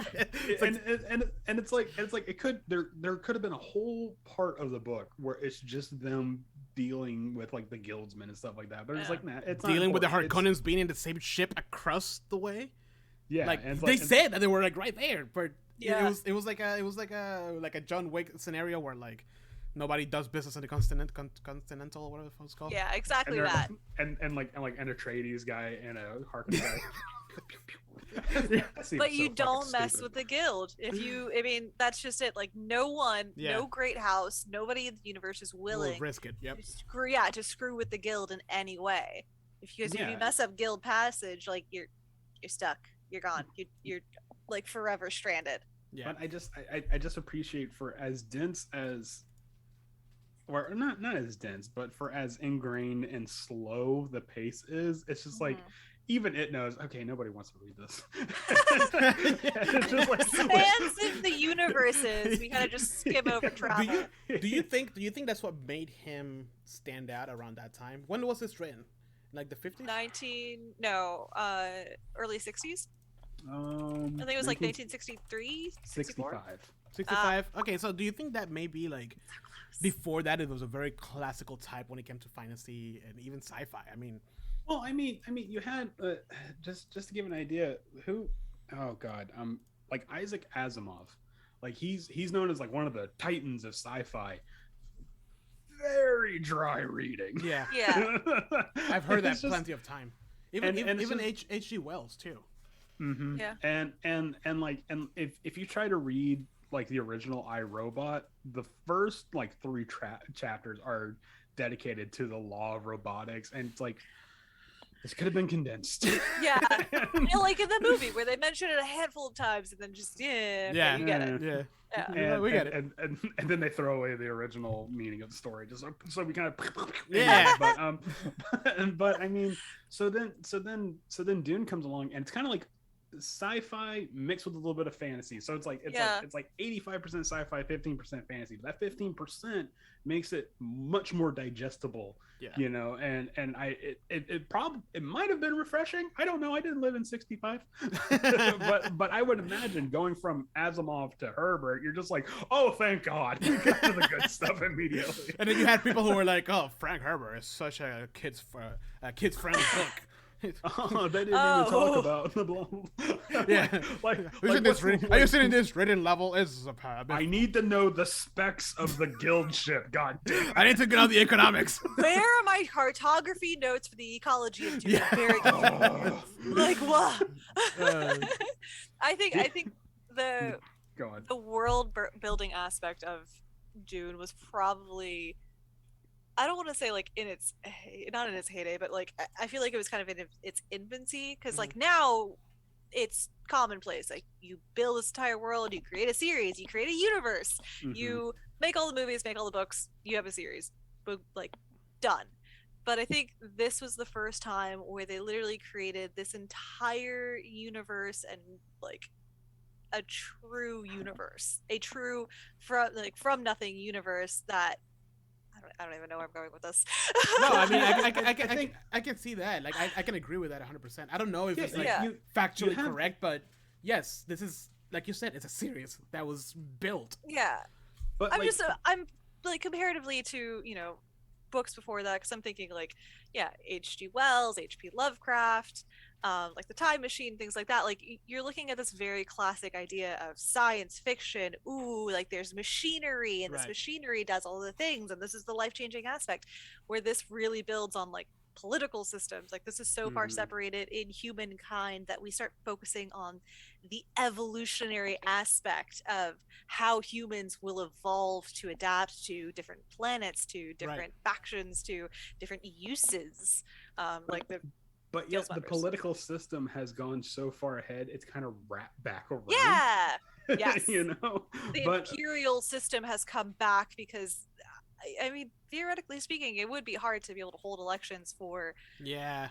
a leader of thousands of planets, because it's not like a couple planets, it's not just a universe or like a solar system, it's a universe of Yeah. people. yeah, you're talking galaxies. light Yeah. years of, you know. Exactly. But I think it's also like at the time you had books where your protagonist was like the eyes of the viewer, and I think it might have also been something a little different where you're in the setting in media res, like everything is happening, like like take for instance the Wheel of Time. like the main character of that is a farm boy, like Yeah. actual fucking farm boy. So when all this cool stuff's happening, somebody has to like explain, oh, that's a, that's a warder and stuff like that, and yada, Yeah. yada, and stuff like that. Whereas Paul he knows these things. Yeah. So it already establishes like it's world building, but it's also sink or swim kind of world building, Right. where it's like, we're just gonna throw you in, and if you can't pick it Yeah. up, oh well. Right. Yeah, it's not like the 4 HP having commoner, like, oh, you're the guy now. Guess what? You get to learn how to do all this stuff and build up your strength and become a master. Like, Paul is born and bred and trained to be in this moment. My headcanon is that when this book came out, Frank Herbert was the bad boy of the literary world, where it's like, Leather jacket, a cigarette. You're not going to establish 5 chapters explaining like the intricacies of this world. He's like, I don't fucking need to. He throws a cigarette in that dude's and then rides off on a Harley. What's about Larry and Jihad? I don't know. Read it. Find out. Well, it is canon now. That's exactly how it happened. Yeah. Frank Herbert was probably a very upstanding guy. Yes, really a Alright. gent. But We're like an hour and 20 minutes in, so let's move on to the next Alright. question. Okay. can we skip over this one? Yeah, we Yeah, kind of we we kind of we already went over that one. It was Alright. just asking, does Jessica suspect anything of Dr. Yuya? And the Yes. question is yes. Yes. All right. Baron Baron Ah, Harkonnen painted the Duke as a fool, but now we know Leto isn't going into the situation completely blind. Do you think Leto is overconfident? not at Absolutely all. not. No. Hmm. No. I think is it Leto or Leto? Leto? How does the movie pronounce it? No, that's not canon. It's Leto. Okay. Is it shout out Mappus or shout out Mapes? I have questions. Shout out Mappus! Shout out Mappus! Anyways, but I get the feeling that like Duke Leto is not a slave to like destiny or fate or honor, but he's just like, this is the way things have Yeah. to be. Yeah. And if I can try to change it, I will, but things are going to happen this way, Paul. Yeah. And you're just going to have to accept this. This is your inheritance. Yeah. And he So- understands from the beginning that there's no getting out of it for him. Yeah. They have to go to Arrakis, that it is an imperial order. The Emperor has given you this planet, the highest grossing planet in the universe, the planet that props up our whole economy, but it's also way out in the middle of nowhere, contested, and you might die. So Yeah. bye. The Emperor is literally setting him up to die, and Ara- you can't deny them because it's the Emperor. Arrakis is the weirdest white elephant gift I've ever heard of. Where it's just like, oh, we have Arrakis. Ah, fuck. Oh no! Does anybody want it? Does anybody want it? I mean, it was under Harkonnen control for 80 years. Yeah. Mhm. 80 years. I mean, granted, the Kaladin was under the Atreides control for what, like 12,000 or 1,200 years. Yeah. Like, it was literally generations, like thousands of years they had been there, or 8,000 at least. So like suddenly they're seizing control from a planet that doesn't want control seized from it. Well, it So- doesn't. It was in the hands of a pretty shitty leadership Yeah. that we find out like Mhm. immediately because Yeah. of the Harkonnens. And then it's also like much of the planet is uninhabitable and it's like unmapped and it's like this is getting this planet was something akin to like a political death sentence, despite the Yes. fact that it is also an actual like gold mine. Yeah. Add And- in fact, Harkonnens are the actual sworn enemies of the Atreides. Yeah.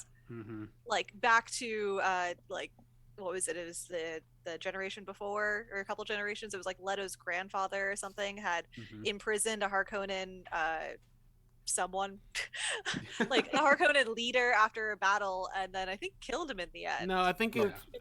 if I just read that part. Oh, banish him. He banished him. Yeah, That was it. because they call him essentially made him look like a coward because he didn't show Yeah. up for battle or some bullshit like that. Ah, Yeah. I'll- Oh yeah. I'll Like try- I'll- shame. Deeply, yeah. deeply shame. I'll try to find a page, but you guys keep. Well, I mean, in the end, there's good reason why the Harkonnens hate the Atreides and vice versa. Mhm. But it's just the part where like it sets in that, oh, we have to go to Arrakis, Mhm. and just the layers of political bullshit that they know they have to like deal with. Like they're Yeah. gonna have to deal with the guy that like imports water or some crap Yes. like that, and like The, they're gonna have guild to, water. Or whatever. yeah, and it's just like everything, they are on the thinnest political ice the moment Mhm. they inherited Iraq or they gained Arrakis, Yeah. and every step could be their doom politically or literally. Mhm. So and it's just it it's like Duke Leto's like, I'm a man of duty, but I Yes. don't want this planet. Yeah. But at the same time, he has the option to, pay off the guild, become a renegade house, and go off to another planet. But Mhm. the Atreides are so honorable to a fault that he still takes it, even though he knows it's basically sealing his fate, and everybody D- knows. Duke Leto is like the Ned Stark of like sci-fi, Uh, where it's like, yes. I have to do this. I am lawful good. You don't understand, Yep. Paul.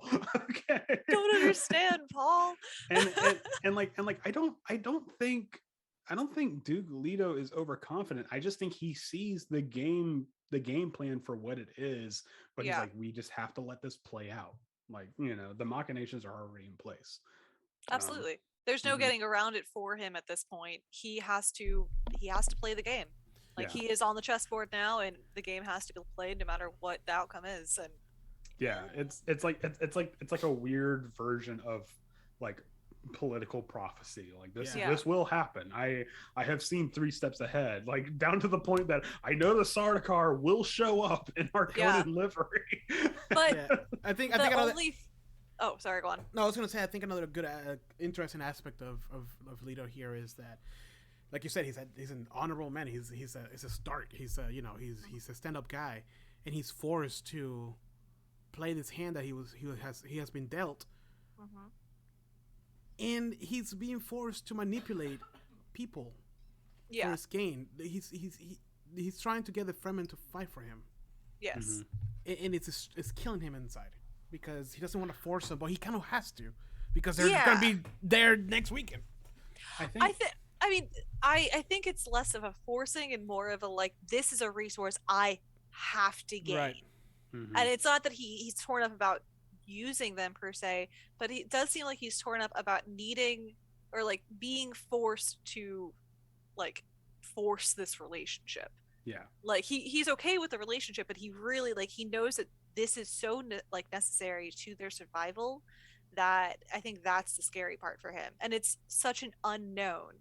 The entire concept of like, oh, there's Fremen, but the Harkonnen never were able to get an accurate count of the population on the planet. So like Right. Leto suddenly realized that this isn't just a small gathering of people. Like this is a planet of people. Yeah. Like a fighting force that is unseen. Like a fighting force like them have never been seen in the universe. Right. They are the best guerrilla fighters in the entire universe, and they are just now understanding that. Yeah. But it also it's like the Harkonnens never got a hard number or like a census on the Fremen, and how much of that is, and they say this in the book, like how much of that is the fact that much of the planet is inhospitable and you have to literally grow up in those conditions to survive, and how much of that is the Harkonnens just not giving a fuck about the Fremen. Yep. And which a mixture of both. Yeah. And how much of that was the Fremen paying off the guild to prevent them from actually scanning them with the satellites, which is a blip of a sentence that you're like, wait, what? Hold on. Mm-hmm. They pay off the guild. What? Yeah, when did the Fremen have money? I mean, the Fremen, they have the entire guild by the short hairs because they're like, no, we have the planet that runs the empire. I don't think you guys understand that. Yeah. And I think it's kind of a testament to how much this is weighing on Duke Leto, that he's constantly taking, the moment he gets on Arrakis, he's taking anti-fatigue pills. Yeah. And at first I thought it was just like, okay, it's like caffeine pills or something, but no, it's like he's like, I have not slept for 5 days. I'm like, wait, what? He's like, it's been 2 days since I've slept, since they're like, it was 2 days before the dinner since I've slept, and it's been 3 days since then. I'm like, what? Yeah, how are you not dead? So this guy is on like 100+ hours right now, full time. and I lost my train of thought. I think that makes the scene in the movie like a touch more intimate, knowing that Jessica is the only one that can help him get to sleep Yeah. in situations where he's one, hopped up on pills for days on end, and two, he is under stressors that I could not even fathom. Yeah. Like the level of stress of like, not only are you a duke, fun, okay, cool, you get to run some land, you are a duke of a planet. Yeah. And not just a planet, it is the planet that props up the entirety of the universe. You are now running the company that pays every other great house in the universe. Yep. Like, whoo. I mean, it's just it kind of establishes that fact that when they learn that they will gain Arrakis, there's no celebration. Duke Leader's like immediately, okay, Duncan, Idaho, you need to go over there. You need to do damage control right now. You need to establish some kind of partnership with the Fremen. And like the moment we need an escape plan. Yeah, and like the moment he gets there, it's like, okay, we're gonna take kind of a lesser okay looking house, so that way we show that, hey, we're not these assholes. Like everything is everything is a political decision, and he's working overtime the entire time. Yep. You know, just to kind of establish how much they are not the Harkonnens.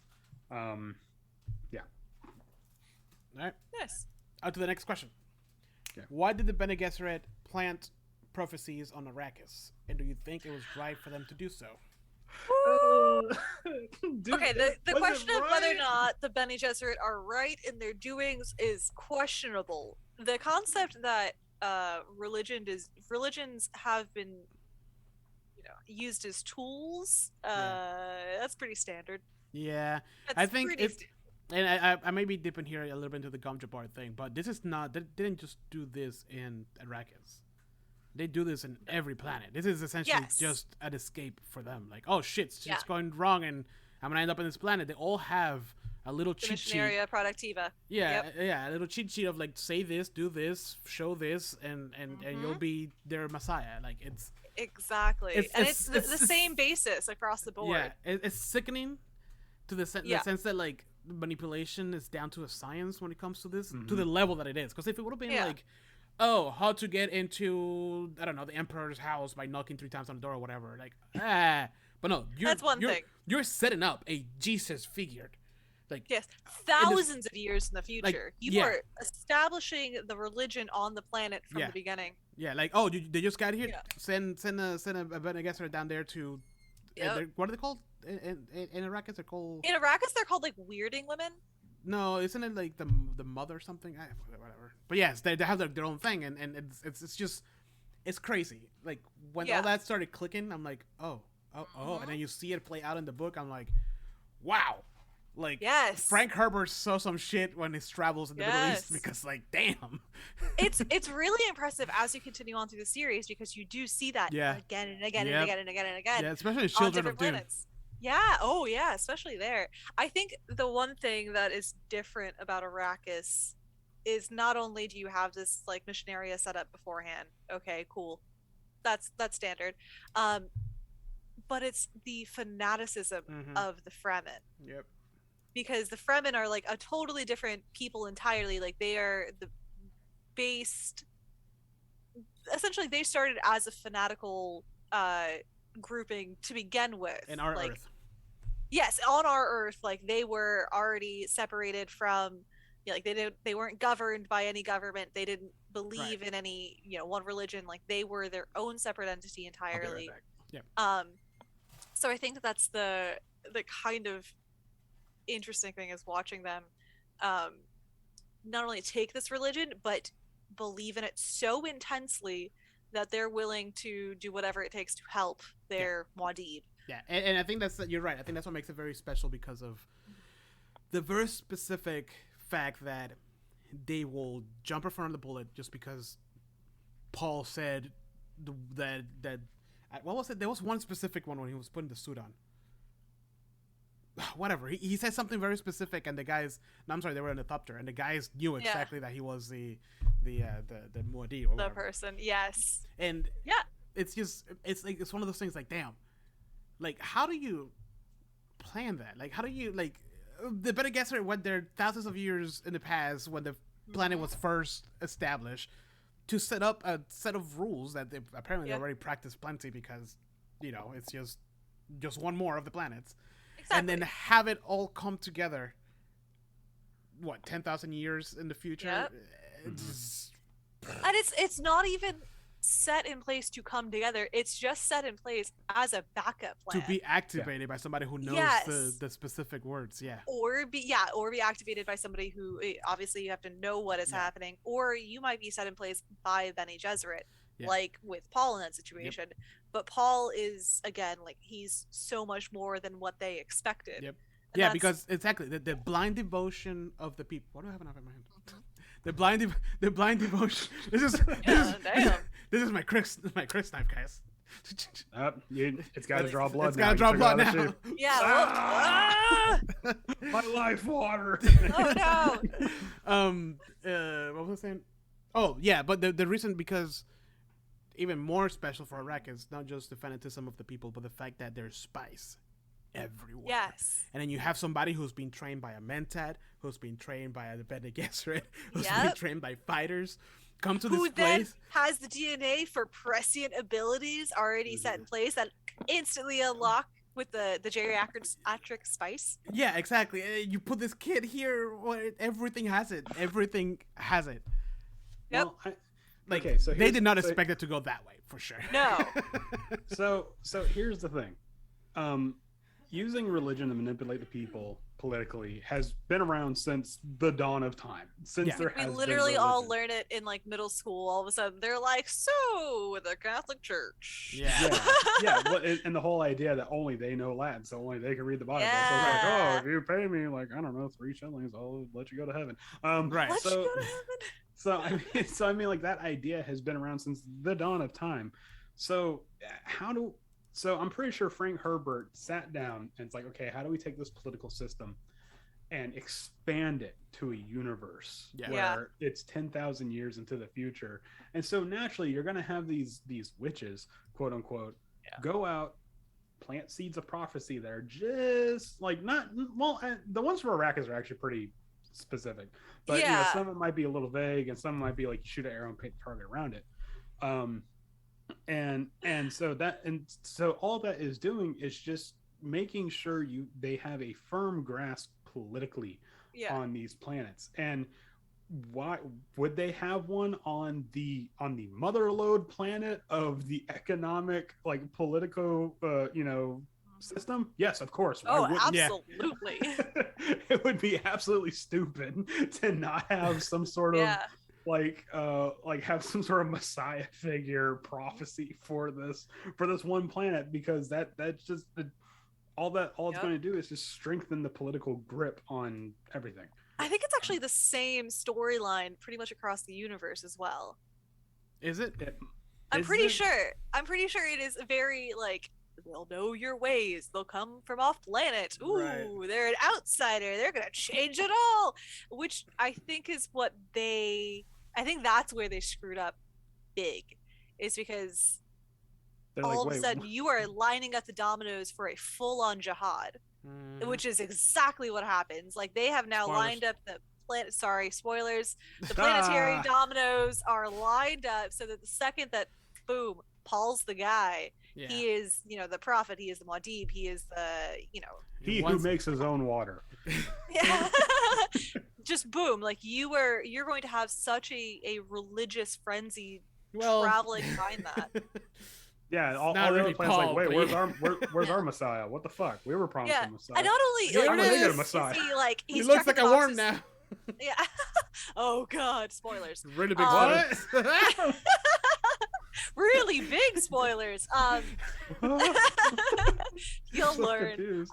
You'll But get there. not only is he checking the boxes for like he's the Messiah, he's also what was the concept that they talked about, that the Atreides have this innate ability to make people trust them. Right. They have this insane ability to gain trust because of what was it? They're like, just they're oozing honor. They're Mhm. like, they're as honorable and trustworthy as it Are becomes. you Like, telling me that George R. Martin based the Starks on the Atreides? Yes. It's not an original concept. Yeah, but they had too many kids. They didn't focus all the energy into one On kid. one kid, yeah, right. Now, just imagine like Arya. But Wait, are you all telling me into that Paul's Arya? abilities are the Ooh. same as? Bran is like the most like washed out version Of of Paul. Paul. Yeah. They took all of the traits of Paul and just spread them across all the kids. Well, and then we what don't- happens we when don't- we kill him? We don't know yet. We haven't actually gotten to the three-eye crow part. It could be really cool and not whatever that bullshit was in the TV show. Just wait till you meet like Baby Leto and he starts Oh, no, rolling no, around no. in sandworms. I'm just- Spoilers. What? What? Who the fuck are you gonna Who's, say? Anyways, who's Baby Leto? It doesn't But- make any sense. Just roll with but it. I think I just came to the revelation that Paul Atreides is probably the best way to write a Mary Sue character, where Yeah. it's like, yes, he is an actual messiah. He has all these abilities, Yeah. but it's not like he's just like ha ha ha, like bashing away all these Harkonnen people. Anyways, I just wanted to get that out there because I was like, wait Alrighty. a minute, he's everything.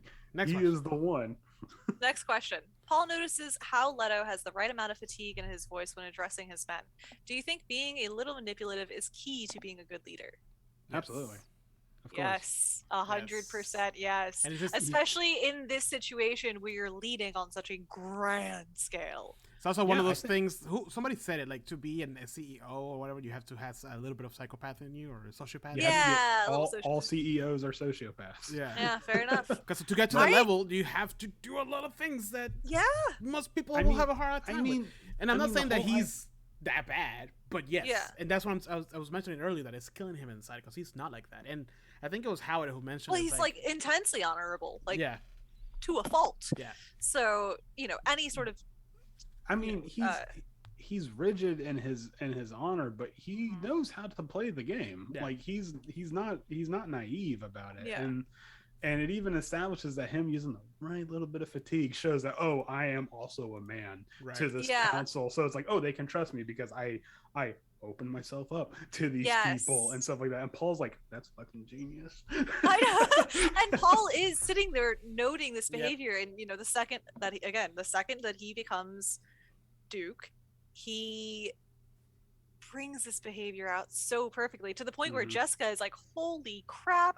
What did I raise? Oh God!" It's really- Yep. and like the closest we ever actually see Leto, his true face is when he's with Paul, and it's like Oh, that even conversation. Oof. then, even then, how much of that is him being like, like I have to raise this boy for dukedom, Yeah. and we never, I don't think we ever actually see the real Leto.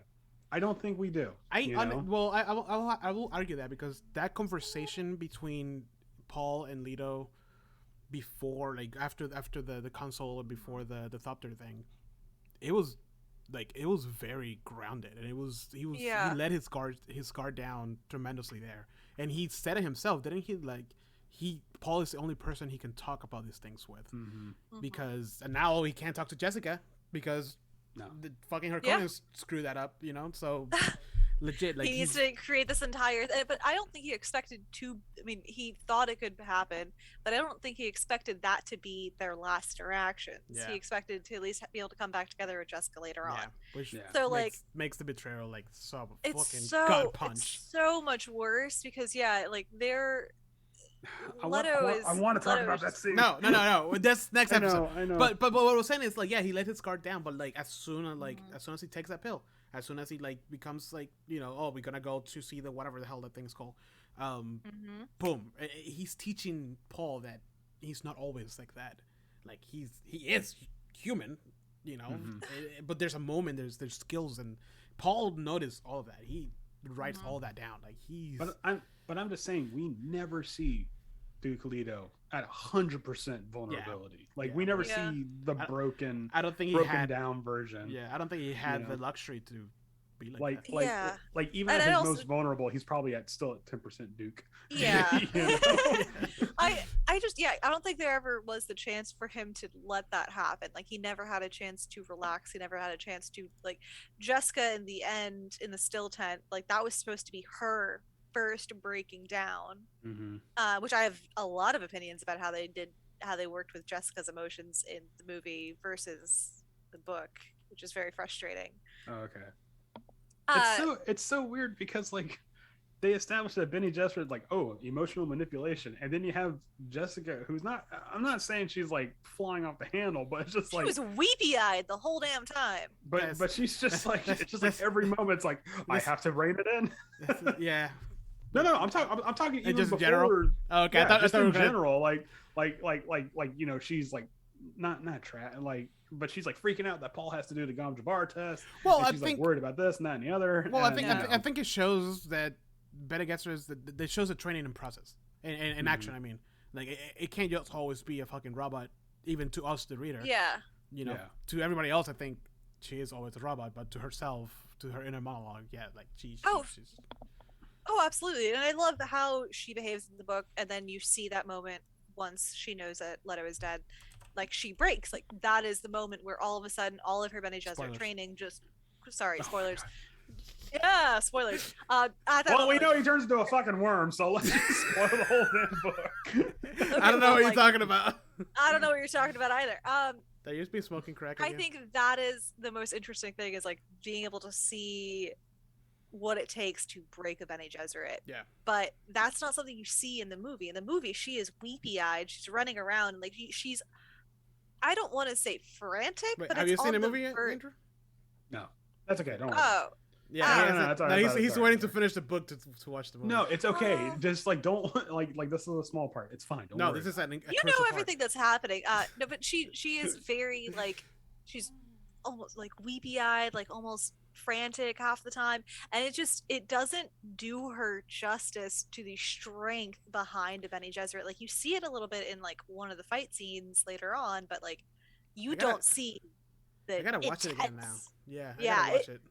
It really bugged me because like I loved the concept of the Bene Gesserit because it is a fighting force meets like a political party Yep. meets like Well, I mean these that's kind of the things that get lost in translation because we Yeah. don't get like in the movie. You're not going to get. You might not. I don't know. I didn't see the movie, but like when Jessica confronts Thufir, Mhm. whatever. doesn't happen in the movie either. What? Anyways, Spoilers. but when, That is but when- spoilers. but when- Frustrating. okay. So if it did include it, you're not going to get the part where like Thufir's like, oh god, this is the Bene Gesserit, like the inner monologue. Right. This is the Bene Gesserit training. Like my muscles knew what to do even before my brain did. Yes. You know, like you wouldn't get that. You just get like, oh, he sits down. And you're like, Right. Yeah. "Wait, what? Like all that stuff in the like a milliseconds leading up to it just get lost, and that's Unless you unfortunate. do the 1980s movie and put all the inner monologue constantly. No. No, That is- The frustrating part to me is that they did not include the distrust. Yeah. Yeah. The distrust with Jessica, like, because I mean, Gurney. But Spoilers. We're- Gurney wanted to kill her. we're gonna Like- we're gonna Yeah, talk about the movie. let's- We're gonna talk about Let's the movie. get away from the movie because Yeah. I still want to watch it. Yeah. Let's just kind of move from the movie, please. Let's well, Because I'm like, all right, well, I know how. Fine. once we get to the point where the movie ends, well, let's watch the movie and then we'll have a conversation about it. Yeah. We'll have like an extra episode. All right. Yeah. So All right. next question, which is actually But yeah, one of Gurney my was all favorites. like, all right, Lady Jessica's got to go. Shink. Gurney's like, I'm down. Sharpening my blade already. We got Make this. it look like an accident. before the com- before the conversation ended, he was already sharpening the knife. I'm down for Benny Just like- Gesserit kebabs. It's fine. Take her water. Who The cares? thoughter takes off. there goes Lady Jessica. All right. So next question. Do you want to read Ernie's a this one, fucking Andrew? bro. Okay. Kynes is surprised by the type of man Leto shows himself to be. Do you feel it will affect his plans? No. Hold on. I have notes on this because this whole chapter I fucking love. Okay, I hope, and this is where my naivety comes in because I haven't read the whole book, but I feel like after the Thopter incident with the Sandcrawler, and then the dinner scene, because we're not supposed to talk about it, but still, I feel like Kynes is more firmly in the Atreides camp, where he's just like, you know what, these Yeah. people, yeah, I can get behind them. like he's not gonna like, you know, write their will towards them or anything like that, but he's like, yeah, they're not hard guys. Yeah. I can And it's a little later on in the book that he confirms that, but he is constantly fluctuating back and forth of like, why am I trusting these people? Why am I helping them? Mhm. Oh wait, that's why. Okay, that's why. Like they're honorable people. They care about the planet. They want the same vision that I'm envisioning for the planet. But I think Uh, but I do they really? sorry, man.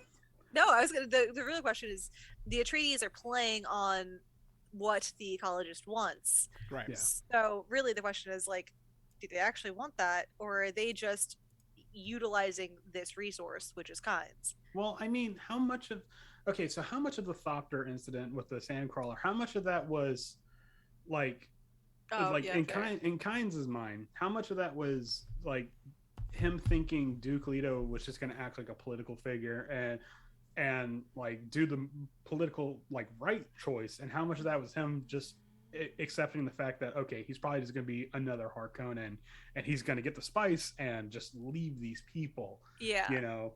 And I think the moment that he starts to flip is when he's like, when Duke Leo's like, no, don't worry about the spice. We need Damn to the get spice. Get out. Yeah. Damn And the spice. to the point where it's like we are going to compromise our own Thopter to get Yeah. more people in here, Dude, and the way that the Frank did it too. The beginning of that chapter when he's waiting for them, they're walking towards them. You know, he's having his inner monologue, and he says, you know, the import of Howard's questioning had not escaped Kynes. They wanted the Imperial bases, and it was obvious. Oh wait, hold on. Have you read the very first sentence of that chapter? Yes, maybe. Okay. Of course I did. Why? I mean, because yes, technically. because that's the one that starts with the man that will betray Oh, the yeah. Atreides. Yeah, go on. I guess I didn't read it. Yeah. So it says they wanted the Imperial bases, and it was obvious that they learned of the bases from Idaho. I will have Stilgar send Idaho's head to this Duke.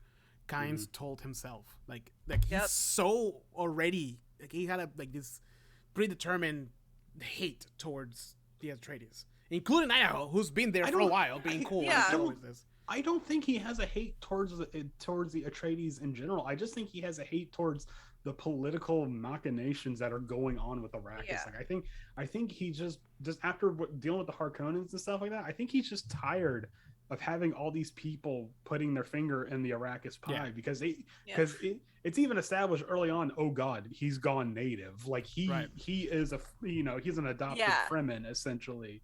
So and him being like the what's the old term, planetologist or something like that. Yeah. Like he would be very sympathetic to the plight of the Fremen. So he's just like, you know what? Maybe Arrakis is better off just not being part of this guild, and they're the whole reason why. So it's not like I don't think he holds any personal hatred or venom towards Atreides. I just don't think he wants to be part of this political game at all. Yeah, he doesn't want Arrakis to continuously be divvied up amongst the great houses. He doesn't want, his planet at this point to be, propping up the rest of the universe. Like he doesn't want it to be a part of the Imperium. It is its planet. It is its own planet with its own people and its own belief system. And he's tired of, one baron or duke or whoever coming in after another. Like I cannot imagine the concept of living on a planet that suddenly is gifted to somebody and now you are under their reign. No matter what their reign is. Right. You have no way of controlling what they do. Like the Harkonnens were obviously horrific to live under. The Atreides were probably going to be better. But how do you know it's going to be better? Like it's like living in a country that suddenly is invaded. Like yes, they may have been liberated from one invading force, but what is the next invading force going to be like? Right. Yeah, I mean, how much of an insult is it to the indigenous people that your world has been colonized since God knows when? But not only top of that, but once the Harkonnens are defeated, the reins get handed to somebody else. Like they don't even get a chance to govern their own world. Like they don't get a democratic choice. And it's like, no, you don't worry about it, little people. We will choose the leader for you. Here's this water soft duke coming from a water rich planet to take over a planet that he has no concept of how it functions. Yeah, I mean, here comes the Duke, and he has like one of those big Zephyr Hill bottles. Like, oh shit! Oh no! I mean, it's totally.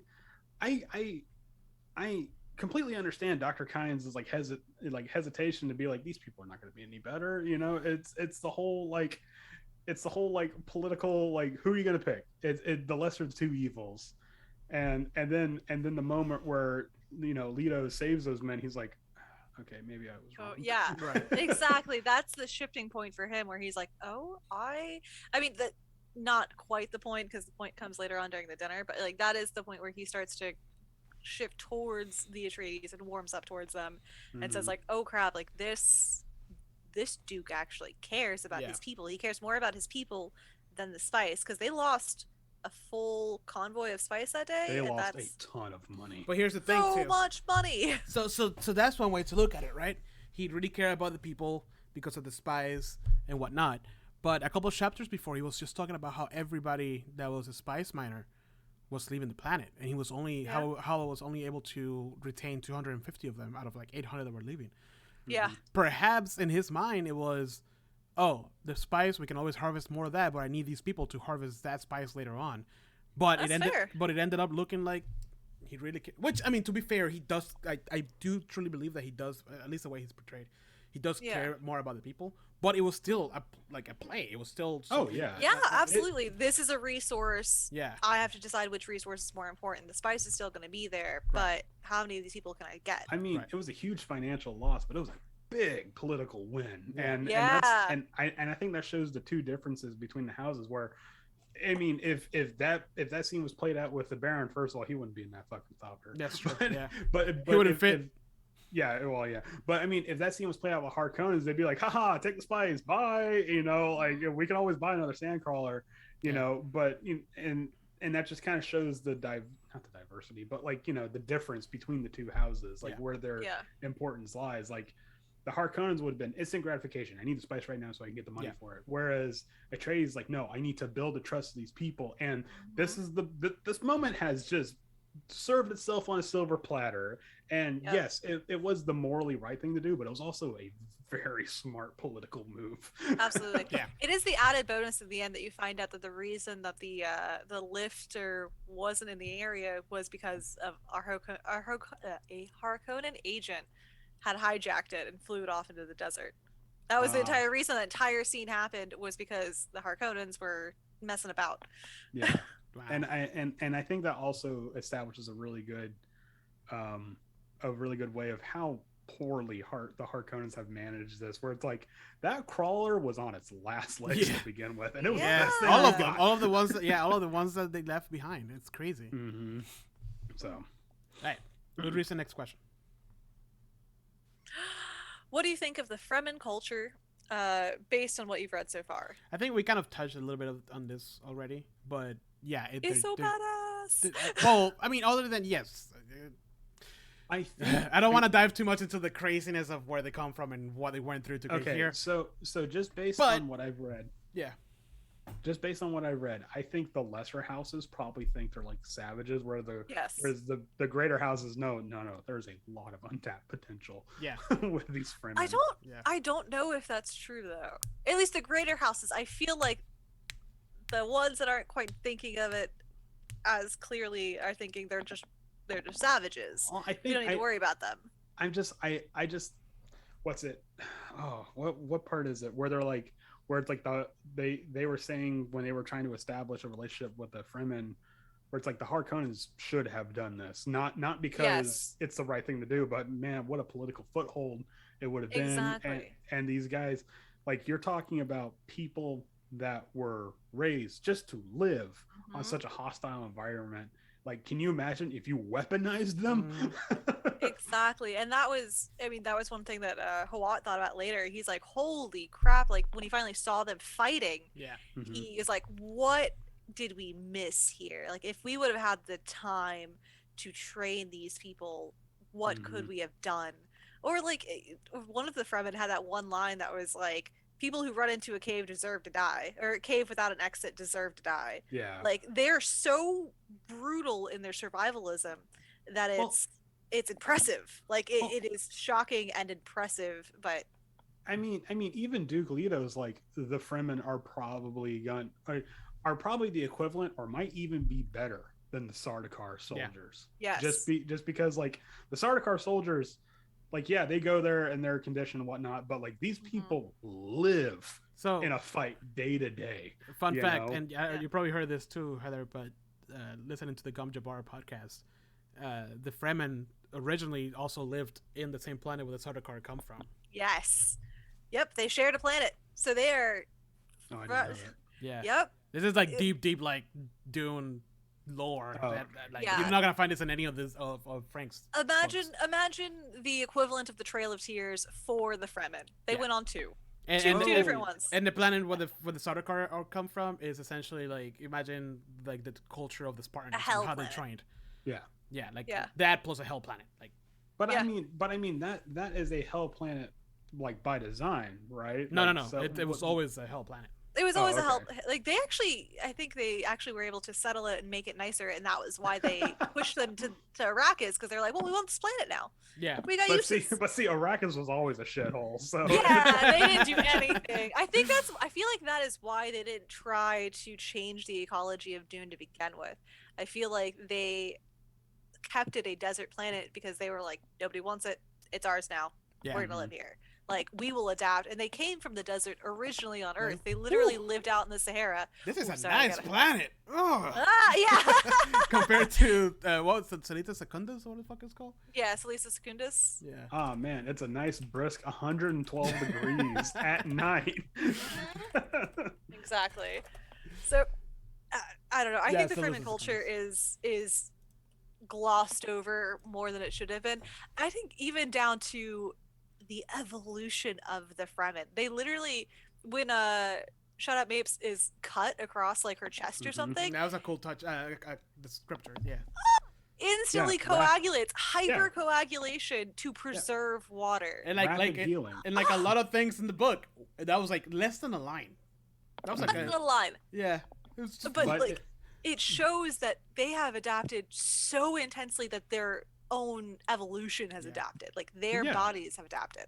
Yeah, so I mean, if you take a frigate of Fremen soldiers with this hypercoagulation, which is essentially like super healing, kind of, Yeah. Yeah. you know, and then they have this innate survivalism instinct, and then you weaponize them, and then you take them to another planet that actually has resources.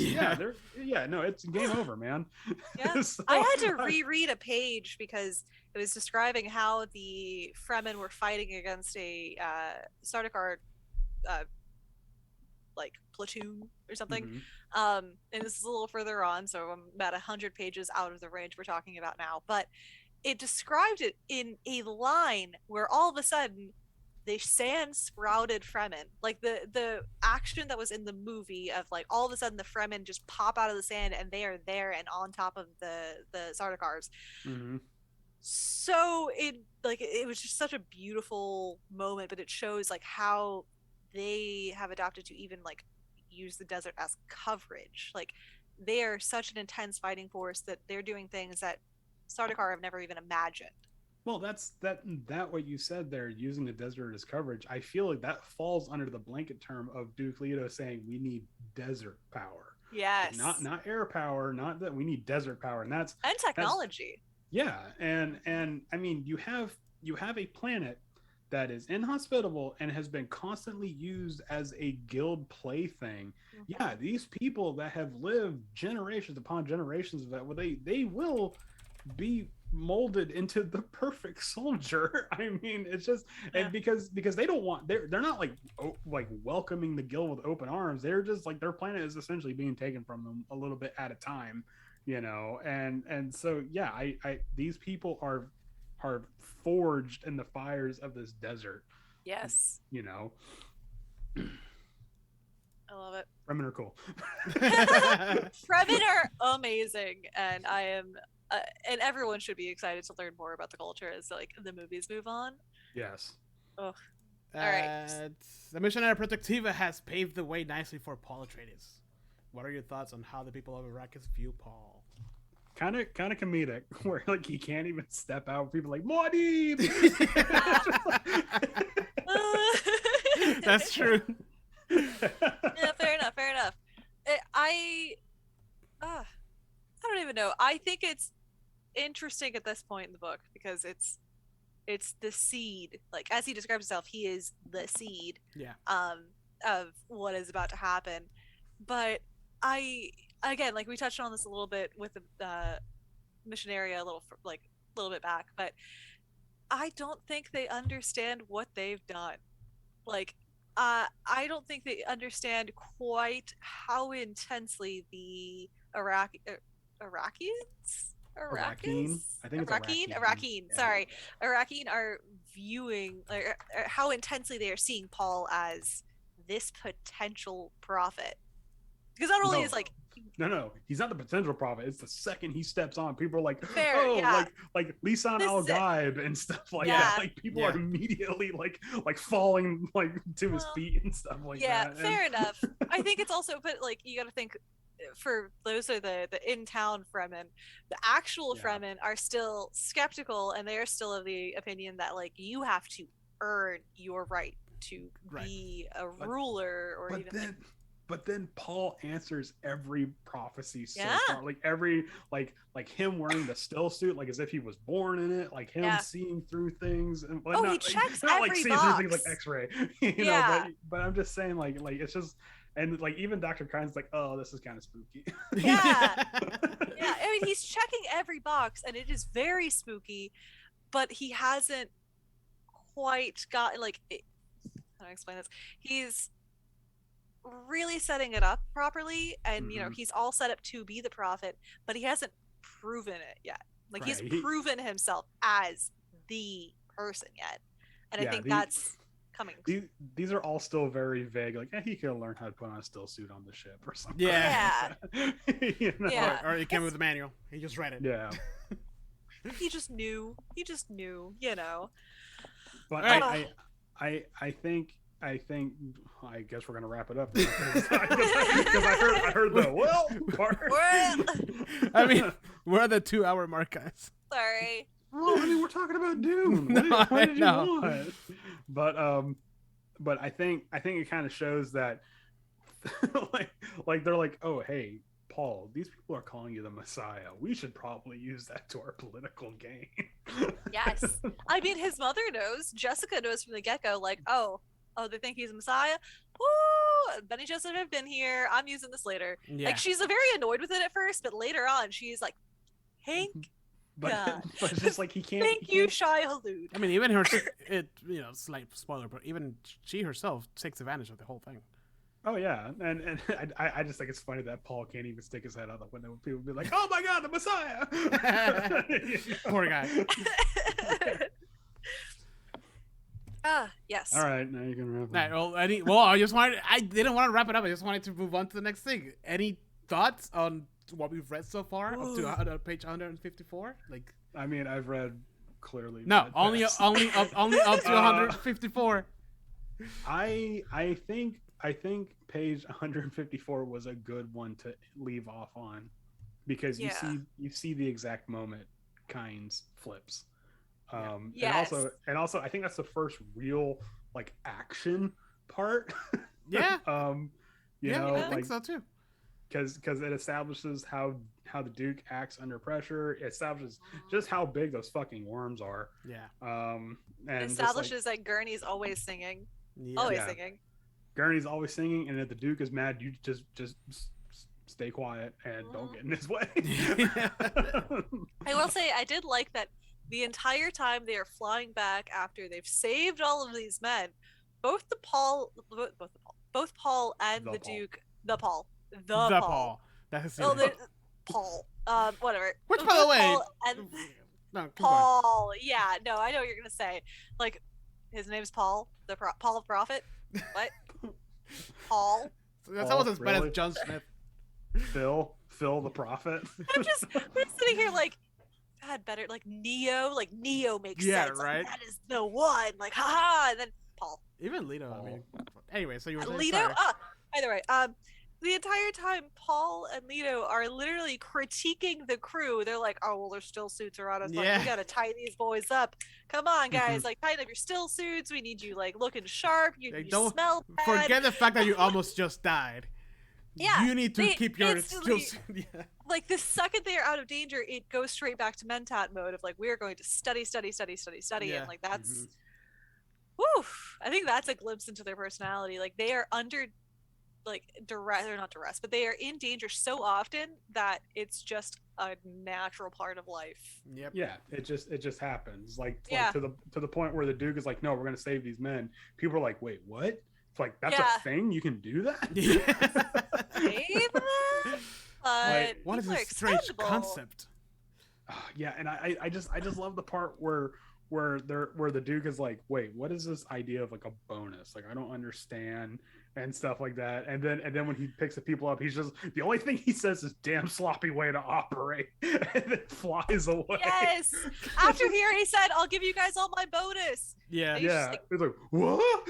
Yeah. But Duke Leto has such angry dad energy. Oh Like, yeah. on the way back. It's a dad whose car is always scuffed, and he he didn't do that. Yeah. like the only thing is missing is just Duke Leto going. He's like flying down. I will turn this thopter around. It's like Yeah, the pretty much. angry laugh. Oh god. We'll turn on the dome light. Oh fuck. gosh. Well, we made it through the first 154 pages of Dune. I mean, honestly, going through all these questions, talking to you guys, it's getting me excited to read even more. Yeah. So, I think I'm already about to the next point where we need to be, so we can just roll this into the next episode. oh, There we go. really? Well, good for you. No, I need to actually, refresh. It's been a year since I've read it. I'm actually not there yet. So Yeah, I Yeah. put the next one is. We'll talk about that later on. But yes, we have 3 more of these episodes coming up. Wait, before we end, do we want to do? I don't have any news. Do we have any session highlights? Well, we haven't played in a while. Yes. So... It's been like a month thanks to Andrew. I am a bit miffed that we didn't do a Christmas episode where we just shopped for each other, because I Yeah. think that would have been a lot of fun. Jose. Me? I had a Christmas adventure in mind, and it was all gonna be on Octavio, and you're just like, no, it's okay, I don't want to do that. Because I didn't want it to be about me. It could have been about anybody. Anyways, so the point is, thank you guys for joining us. We have, so this is kind of like a weird, if anybody who's watching right now, we have this, we usually do Dungeons and Dragons, and we have live plays on Wednesdays, but we also have this podcast happening every other week. So in 2 weeks, we'll see you back with the second part of the Dune book. This sounds weird, but part 2 out of 4 of the book, of our discussion. Make sure to tune in this week on Tuesdays for the Let's Play, Wednesday for Dungeons and Dragons on Twitch, and Thursday for another Let's Play with Alex. We have a lot of stuff going on. But make sure to follow us on Facebook and Twitch. That's where most of our stuff is. But also make sure to give us a thumbs up and a review on our Apple, Spotify, whenever this episode comes out. Thank you guys for joining us. I hope you are reading Dune, or you're excited about Dune, or at the very least, we made you intrigued on this series so you can, listen to it. But we'll see. Thank you guys. I hope you all have a wonderful rest of your And week. if you don't like Dune, well, I don't know what to tell you for the next 3 Yeah. episodes. Don't like Dune? Just, Well, just you come get back. out. Just come back in the 4th episode. We may Yeah, or may not come be back talking in about like the movie. month and a half. If we don't talk about the movie, I'm going to explode. We'll talk about it. Okay, Please we'll don't have a explode. bonus episode talking about the movie. Both the 1980s and the new one. No. I'm gonna watch both simultaneously. Oh, In both frame by eyes. frame. All right, guys. You'll have a wonderful rest of your week. As always, keep on gaming. Bye. Bye.